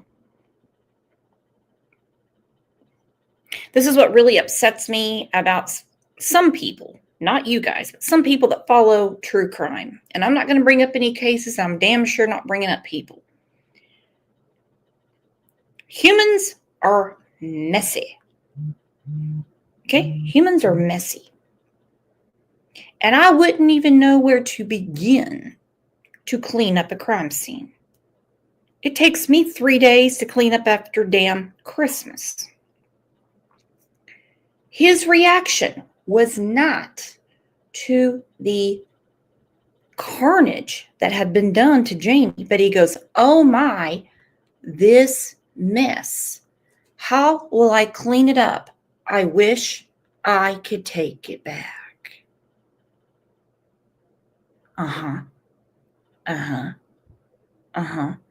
Gonna look a little sketchy if you call Stanley Steamer in the middle of the afternoon to say, hey, y'all, you guys mind? I decided to clean an animal in here or whatever. I hit a deer on the road and decided to bring it up here. No, that's not going to work. It doesn't work that way. He's not a small dude, and he had a really hard time getting her moved to the bathtub. She's 100 pounds. 100 pounds is nothing. Hell, the way I've been eating, 100 pounds is one of my legs.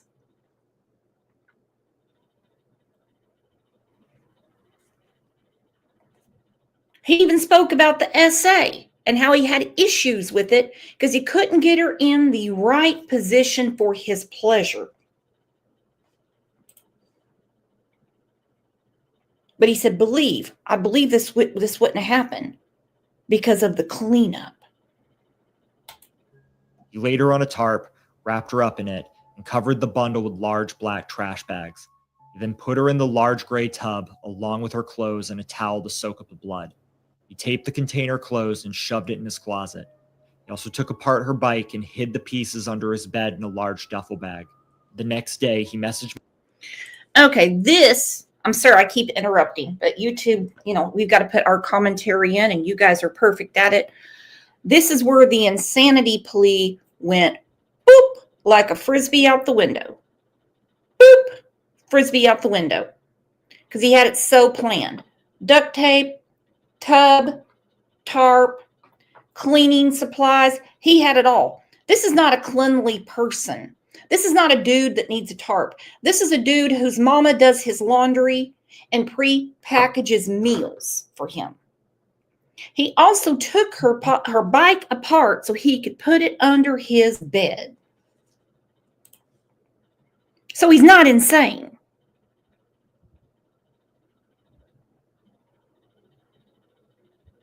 Criminally psychotic? I'll give you that one. Evil? A friggin' demon? Sure. I'll give you that. But he's going to meet his favorite demon tomorrow. Melissa, and he told her he had a difficult 24 hours. That he didn't want the police to come and search his apartment. He must have thought he'd done a good job of cleaning up because he agreed to a search later that day. After his arrest, agents waited until Jamie's family had gone inside before walking the handcuffed Kevin to a nearby patrol car. Kevin was held without bond in the McLean County Jail on the charge of first-degree murder. Because there was so much media coverage, the trial was moved from McLean County to Cleveland County with the hope that they would find impartial jurors there. At the time of the crime, District Attorney Tim Kendall had been working as a prosecutor for 24 years, and he was horrified by Kevin's actions. He said, "I've never seen a homicide quite as atrocious and heinous and cruel as what this little girl suffered. This does not appear to be a spur-of-the-moment crime of opportunity, but a well-thought-out, premeditated act with months of planning and preparation."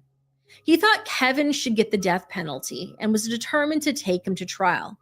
However, DA Kai Kendall lost his election in 2006, and he was replaced by Greg Mashburn. The new DA considered offering a plea deal, but ultimately agreed with his predecessor. This crime was so terrible that Kevin had to pay with his life. His jury trial began on February 19, 2008, and it was presided over by Judge Candace Blaylock. At the trial, the autopsy report was presented by forensic pathologist Inez Yakub. He testified that Jamie's official cause of death was asphyxiation and blunt force trauma to the head, and her manner of death was homicide. He detailed the many injuries that she suffered. She had bruises on the back of her head consistent with the blows Kevin had described. She had petechia, which are burst blood vessels in her eyes, consistent with being suffocated and unable to breathe. They found curved marks on her face caused by a hand being held over her mouth and nose, and deep saw marks on her neck from an attempted decapitation. The doctors also found evidence of trauma to her private parts, including a torn hymen. Doctors were not able to tell whether Jamie was still alive when the essay occurred. Okay, I'll help you with that in a little bit, not because I want to make this any worse, but another expert testified that, I'm just going to put it this way, the blood flow to that area wasn't moving. So in the other expert's opinion, the medical examiner said, can't tell if it was before or after. The other one said, due to, well, when we're dead, our blood doesn't move. You got me? You got me, right? You got me. He said she was deceased when this happened. Though this evidence alone would likely have been enough to convict him, prosecutors also had something much more damning. Almost 2 hours of a videotaped interview during which Kevin described everything he had planned and done in a step-by-step, matter-of-fact way. This interview, conducted by agents Martin Magg and Craig Overby, was played for the jury. On the tape, Agent Overby stayed calm and allowed Kevin to talk. We worked to build a rapport with Kevin, asking him about his job and his family, and telling Kevin he was intelligent. As Kevin was comfortable, Agent Overby told him, "At some point you realized you had to do the right thing and tell what happened." Off topic, but could you do that? Could you do that job? Could you sit there and like build a rapport with someone that you know did the unthinkable? Could you be that cool and calm and just let them talk?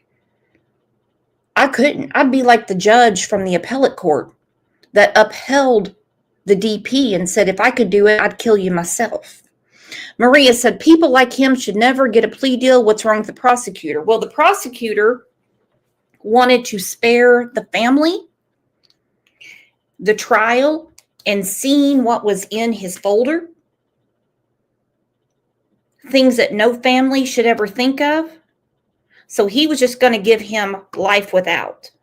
Send him away, no protection, have at it. But the family said, no, we want death. And in Oklahoma, to get the DP, you have to go in front of a jury.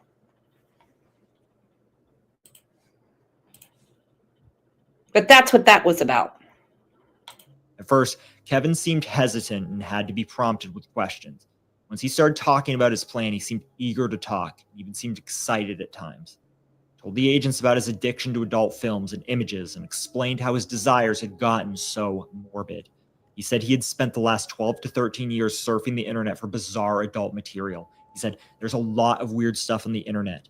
So as the years went by, I just got desensitized to normal porn. I had to keep going after harder and harder core stuff until it finally got to this cannibalism point. He told the agents. Oh, how rich is that? The Ted Bundy defense. It was because of porn that I just couldn't be satisfied. So I was going to harder and harder and harder and harder things. And I'm not saying that doesn't happen. I'm not saying that. But it's kind of odd how these people take pages out of other books.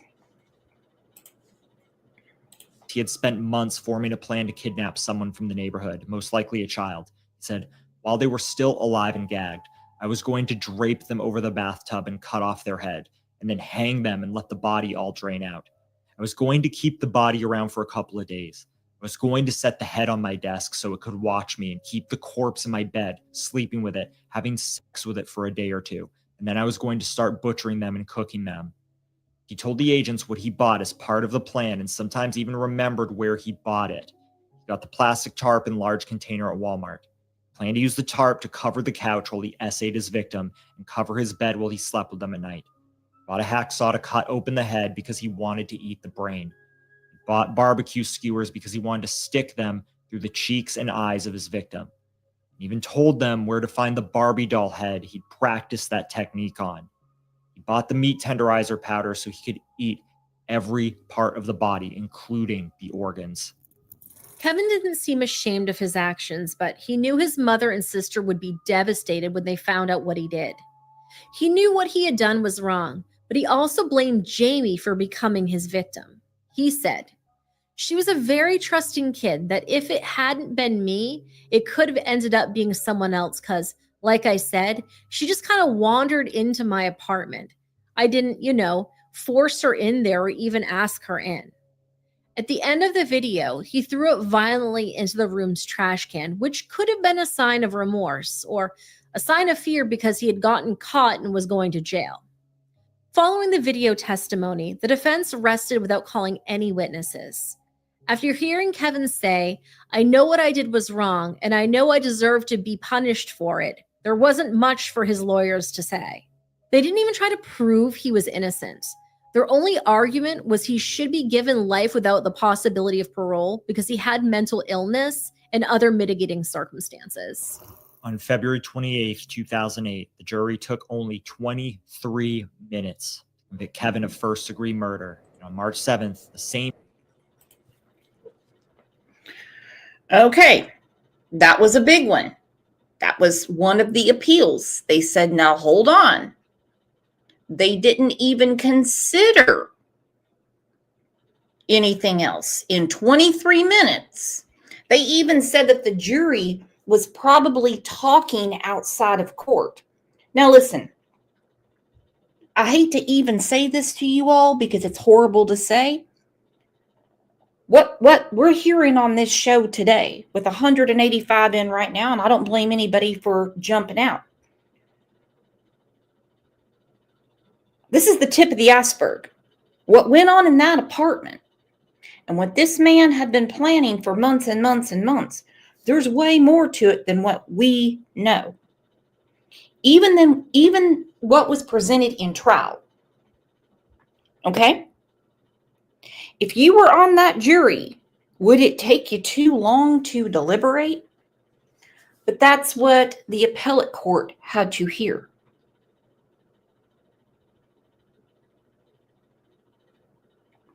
The appellate judge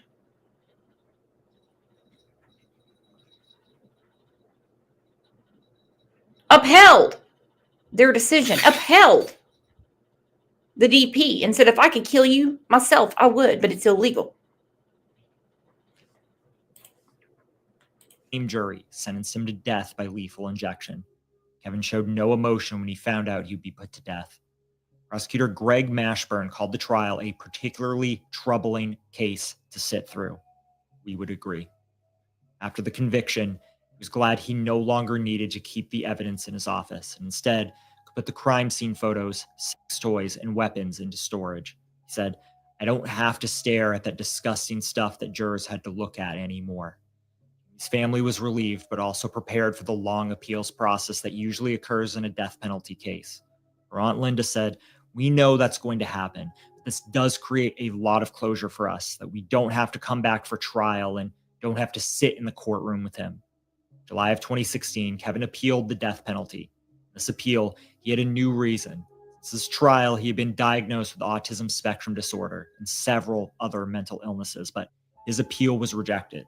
That judge noted in his ruling that Jamie's murder was especially heinous, atrocious, or cruel. Despite losing his appeal, Kevin stayed on death row for many more years because the state of Oklahoma wasn't very good at executing people. Now, this is not my opinion. This is just what happened, and let me explain. Well, let me explain to you, my friend. They are pretty damn good at it. They really are. They know how to boom, boom, boom, boom, boom. They know how to get right through that appeal system. They know how to do right. The problem is they were playing the blame game because I believe it was 2014 when Clayton Lockett, they had some bad stuff, okay, to put in his IV.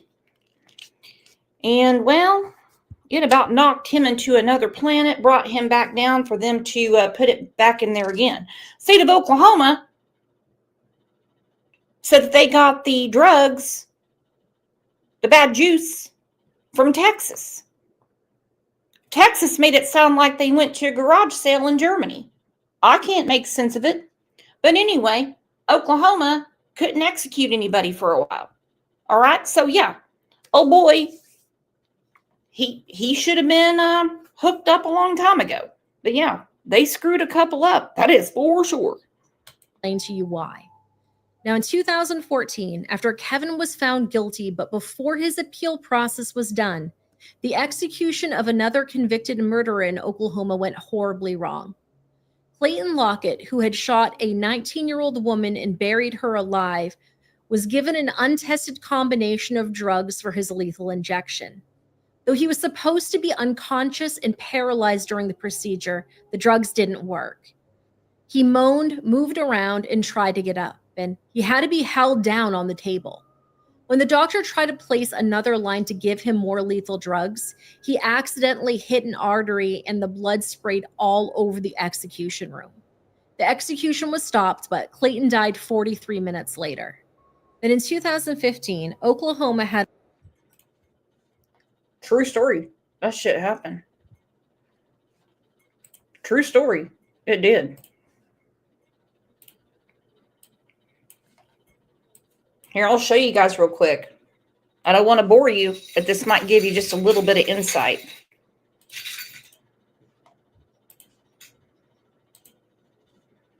This is from Tulsa, KJRH. Began at 6:23. The dozen reporters who witnessed the execution of Clayton Lockett returned to the media center more than 1 hour after the process began. They explained to those who did not witness the execution what just occurred. He continued with slow blinks, heavy eyes. He laid still. At 6:30, Lockett received his first check of consciousness. Media witnesses say he was still conscious. Robert Patton, director of the Department of Corrections, told reporters he was sedated. At 6:33, media witnesses say prison officials determined Lockett was unconscious. At that time, we began pushing the second and third drugs in the protocol. There was some concern at that time that the drugs were not having the effect.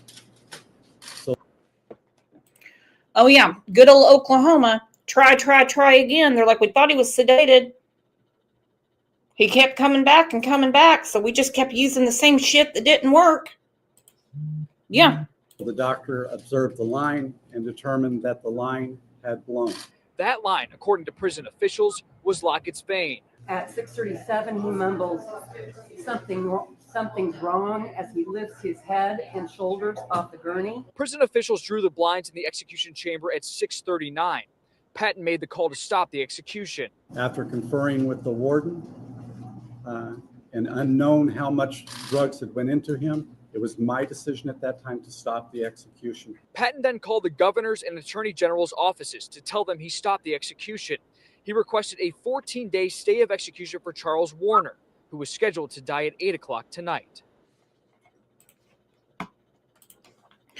Well, they decided to go ahead and try again. I mean, shit. Goodness. I couldn't believe when that shit was going down. Thank you, Seth. He said, that's a very nice picture. That's like from 2 years ago. Wait, what? Said the swing set outside this interview. Yeah, that's disgusting. Yeah. So anyway, yeah, that was part of the problem. Streamlining old Kevin up to the gurney. But hey, they gave it the good old college try. They're like, what's got to be something in here. And the dipshits, they were like, we got the drugs from Texas. Texas, like, we got them. We have the lot number. We got them from Germany. That's really not the frickin' point.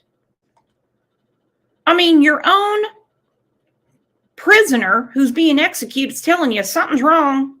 Y'all are doing this wrong. But hey, you know what? That's a show for another day, dumbasses. Had another issue carrying out an execution. They used the wrong drug to execute Charles Warner, who had essayed and murdered the 11-month-old daughter of his girlfriend. Potassium chloride was the drug that they were supposed to use in what was logged in the paperwork, but potassium acetate was found in an autopsy of his body. His final words were, "My body is on fire." After these mistakes, the state placed a 6-year moratorium on executions. They lifted the moratorium in 2021, and there was political pressure to quickly resume executions. A plan. Damn right. When the Supreme Court said, all right, y'all can't do this for a while. I don't know if you went and got that shit from your local feed store. I don't know what's going on. But you know they have to be sedated first, and then you put the stuff in. Somebody didn't read their notes.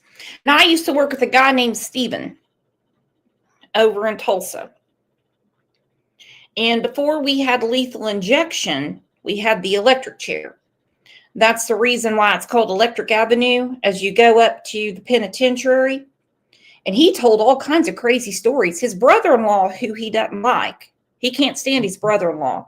Probably because his brother-in-law is like one of those that he would stick Stephen with the bill when the family would go out to eat dinner. And like when you're having Thanksgiving, like his wife's sister would just bring Jello instead of like an actual side. Well, anyway, his brother-in-law had all kinds of stories about when he was the sponge guy in McAllister. Well, those old boys got it right. That whole thing in 2014 was horrible, and it set us way back. So in 2021, when they lifted it, old Governor Stitt said, get to getting. Come on. It was established to execute 25 prisoners in the following 3 years, which would reduce the population of Oklahoma's death row by 58%. Since then, Oklahoma has executed 13 people, but the Department of Corrections has struggled to keep up with the pace. Kevin was scheduled for execution on December 7th, 2023, but it was put on hold when prison staff asked to delay the time between executions from 60 days to 90 days. They claimed they needed time to avoid another botched execution. Oklahoma Attorney General Genter Drummond supported the department's request. He said, I do not want, as the chief law officer, to oversee a failed execution. I am present with every execution. I look the defendant in the eye as he dies. I look the men and women that administer those lethal injections in the eye after they've administered it, and I have sympathy for the strain on them. The judge overseeing the case had a very different opinion. He said they needed to suck it up and do the job they were hired to do. The time between executions was already extended from 30 to 60 days, and he rejected the new request to extend it to 90 days. He said, we set a reasonable amount of time to start this out, and y'all keep pushing it and pushing it and pushing it. Who's to say next month you won't come in and say, I need 120 days? This stuff needs to stop, and people need to suck it up, realize they have a hard job to do, and get it done in a timely, proficient, professional way. While they battle it out in court, Kevin is still incarcerated at the Oklahoma. You want to deter crime? I know they say that the DP doesn't deter crime. Instead of the police force, bring along the people that administer the DP. That'll stop anybody from thinking about doing anything outside of the 10 Commandments.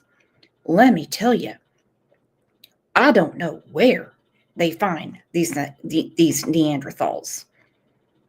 Damn, in McAllister, they didn't have any air conditioning. They brought in the local fire department to spray their asses down. Oklahoma State Penitentiary in McAllister, Oklahoma. His new execution date has not been set as of the It's tomorrow. It's tomorrow. Time of this recording. When officers told Curtis his daughter was dead, he collapsed in grief and despair. His brother Mark had to take him to the hospital where they sedated him. Family realized she had been dead inside Kevin's apartment the whole time they'd been sitting outside just a few feet away. Jamie's Aunt Linda told reporters that their family was distraught and trying to come to terms with an immense loss. She said, that guy took a life that had just begun. Her daddy is not going to walk her down the aisle. She's not going to have babies. She's not going to get married. I mean, it's over for her. This guy is sitting all cozy in a jail cell eating dinner right now, and that's the reality of it. The family was grateful to the police and investigators who found their girl, but they struggled with horrible details of the crime. Jamie's uncle Mark said it was hard to hear what happened to her. He said, sometimes it got to the point where it hurt. This has been very, very rough on all of us. We're in the process of grieving. It's really hard on everybody. Whole community struggled with the loss. Townspeople left balloons, flowers, and stuffed animals and Easter cards at the apartment complex, and her school friends tied white ribbons to the trees on the street near the high school in her memory. Her funeral was held at the Purcell High School gymnasium, one of the few places in the small town large enough to hold everyone who wanted to attend. Over 1,000 people joined her family at the service on April 20th to mourn her death, including members of her Girl Scout troop and officers and other first responders who searched for her. So many people came out to say goodbye that police closed off the roads in the surrounding 2 square blocks and arranged for golf carts to drive people from their parking areas to the gym. Dozens of balloons in her favorite color, green, hung behind her closed white casket, and a framed photo of Jamie sat on top next to a bouquet of flowers. They played her favorite song, Jesus Take the Wheel, and other country music that she liked. They showed a video of images and clips from her life, including time she spent having fun with her fellow Girl Scouts. Pastor Dwayne Elmore spoke, saying, "Long after the cameras are gone and the headlines change, there will still be people in Purcell who love you." After the public service, she was taken the 60 miles to Guthrie in a white hearse, and her family had a smaller, private service at her graveside in Summit View Cemetery. Without his little girl, Curtis couldn't just stay in Purcell. He got a new job and moved to Guthrie. For a long time, he didn't know how to keep on living without her, but eventually he realized Jamie wouldn't want him to feel that way. He said, "I know she'd want me to go on." Curtis said he looked forward to reuniting with his daughter in heaven. When that happens, he said, "I'll probably just give her a big old hug and tell her I miss her." Her aunt Tenia Lieb said she tries to remember the good times. She said, "I don't want her to fade away. She's part of history, and I want people to know that she really did exist." Her mother, Jennifer, went through dark times after her daughter's murder. She had always dreamt of being a truck driver, but because of that dream, she ended up blaming herself for Jamie's death. She thought she should have been home with Jamie instead of out on the road. She told a reporter, "I think about her all the time, to be honest. There's not a day that doesn't go by that I don't think about her." She was a year sober when Jamie died, but she soon fell off the wagon, and it would be years before she got clean again. During her darkest time, she said, "Basically, I lost it. I called my mom up and I said, 'Mom, I want to be with Jamie. I want to go where she's at. She needs me.' And that's selfish of me to think that way because I've got 2 other girls I've got to stay here for."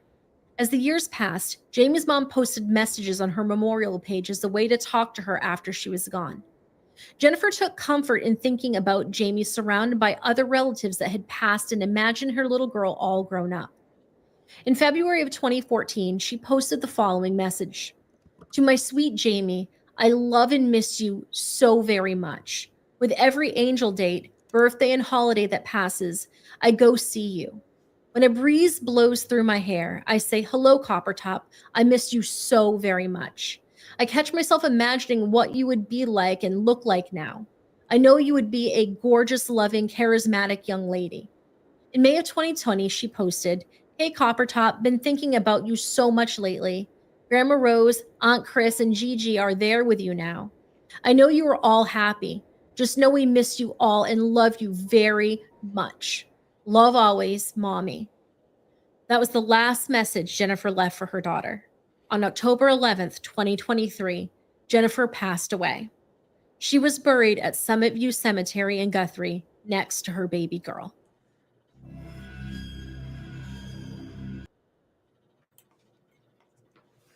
Horrible. Horrible. And tomorrow's the day, and I don't think anything is going to stop Governor Stitt from signing that order. I believe he has seen everything, but I do know a lot of people are still talking about the very fast decision by the jurors. If you all have time, let's listen and let the jurors speak for themselves. And we are hearing from killer Kevin Underwood. Jurors say his confession helped them decide to put him to death for the murder of this little girl, 10-year-old Jamie Rose Bolin. Eyewitness News 5's Amanda Guerra joins us now live. And Amanda, this confession, we talked about this earlier, this tape, it's hard to hear. Jessica, I sat down and watched that entire tape from beginning to end, and I can't even describe to you how hard it was for me to watch. And because we knew it would be hard for you. I will post the confession in the Crime Lines and Lies Facebook group. If anybody wants to join it, you can find a link to it on our Facebook page. Please follow the Facebook page while you're at it. And don't forget to tell all your friends to subscribe to this channel. All right, there's 200 of you in here. And I promise if you ask a friend, That would help your old buddy Brooks out quite a bit.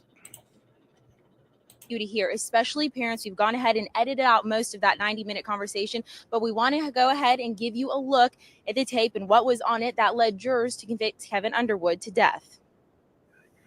I certainly planned this out. I mean, I've been thinking about it for at least a month. It's an hour and a half of Kevin Underwood explaining his troubled past, his plan to kill someone, and how he met Jamie Rose Bolin.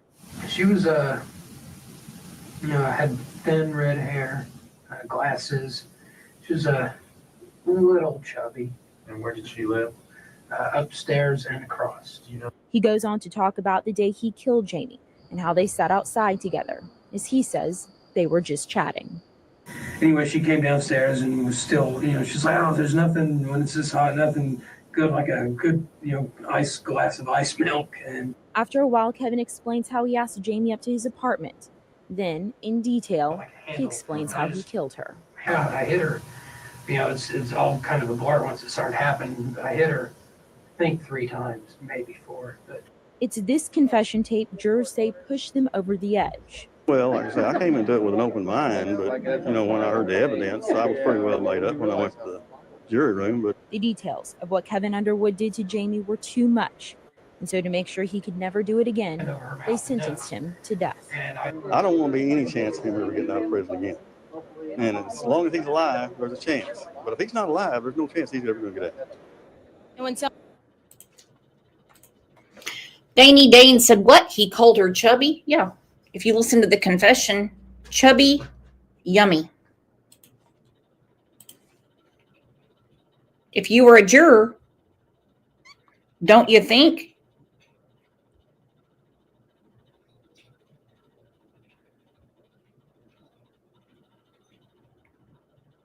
you wouldn't come back real fast and be like, I got it. I got all this. No need to take up any more of my time. This is stuff they can't write in Hollywood. someone is sentenced to death, there are multiple automatic appeals, and this is where they come to the Court of Appeals here at the Capitol Complex. We're live at the Capitol. Amanda Guerra, Eyewitness News 5. That is tough to listen to. Absolutely it is. Nikita. 3 times she was still functioning and trying to get him to stop. She was trying to escape. She was fighting back. The very first vote, the minute they sat down, the jury foreman said, what's your vote? And they all said, guilty. Okay, so let's go to the next convo. We got all that. The next convo. Life without parole or the DP? They all said, easy. We got this one. So yeah, 23 minutes. They filled out their forms, handed it to the judge. They're like, there you go. Woo. Woo. Yeah. And that's what they did. So his appeals didn't work. The clemency hearing didn't work. Like I said, all we're doing is waiting on Governor Stitt to give the Actually, during the time of this show, he might have already done it.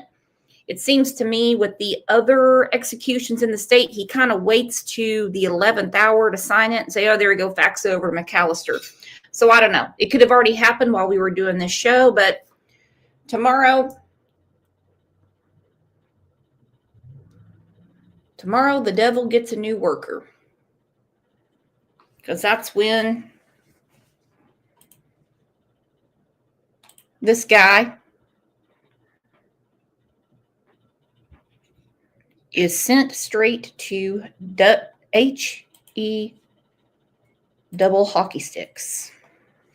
All right, you guys, I know this was a really, really tough show and not our normal, but I thought it was important to do. Encourage other creators to please put the word out about little Jamie. Because, you know, her family is really sweating it. They want to see the end to all this. It's not going to bring her back. Nikita said, Brooks, if there is a live, will you be watching? I don't know, because that would be like way after my bedtime. They normally do them like around like midnight. I'll probably be asleep. And I damn sure can't do it on YouTube. So I don't know if I'm going to watch it. And they're still on the fence right now about if they're going to publicly do them, you know, for obvious reasons. We've seen what's happened in the past, you know. Well, you guys are the absolute best. Mod Squad, thank you for hanging in here, because I know it's like, whoa. Our friend, Diva DQK, said, out of all the cases I've heard about, this case is the most disgusting and heinous. It's way the freak up there. It's way up there. Well, I'm going to be back tomorrow. I'm going to be back tomorrow. And tomorrow is going to be another tough case. We don't have a lot of fluff around here. We just don't, just because of what we talk about. But, hey, we're all friends at the end. There we go. Tara Foster, I was hoping you would get a membership. I was really hoping you would. I bet we could make that happen tomorrow. I guarantee it, because tomorrow we're going to be talking about the case against Child Protective Services in relation to the murder of Harmony Montgomery. If you need to catch up on the case, we have a whole playlist. And I think if we sweet talk our friend Susan, she'll be up on panel with me. I will see you guys. If I don't see you in Discord and one of the Facebook groups, remember, phone a friend, ask someone to subscribe, and I will see you back here tomorrow. You guys are the absolute best, and thank you so much for hanging in here with me for a show that makes you not want to eat lunch. But take care of yourselves and know that you're great friends, great people, and me love you long time.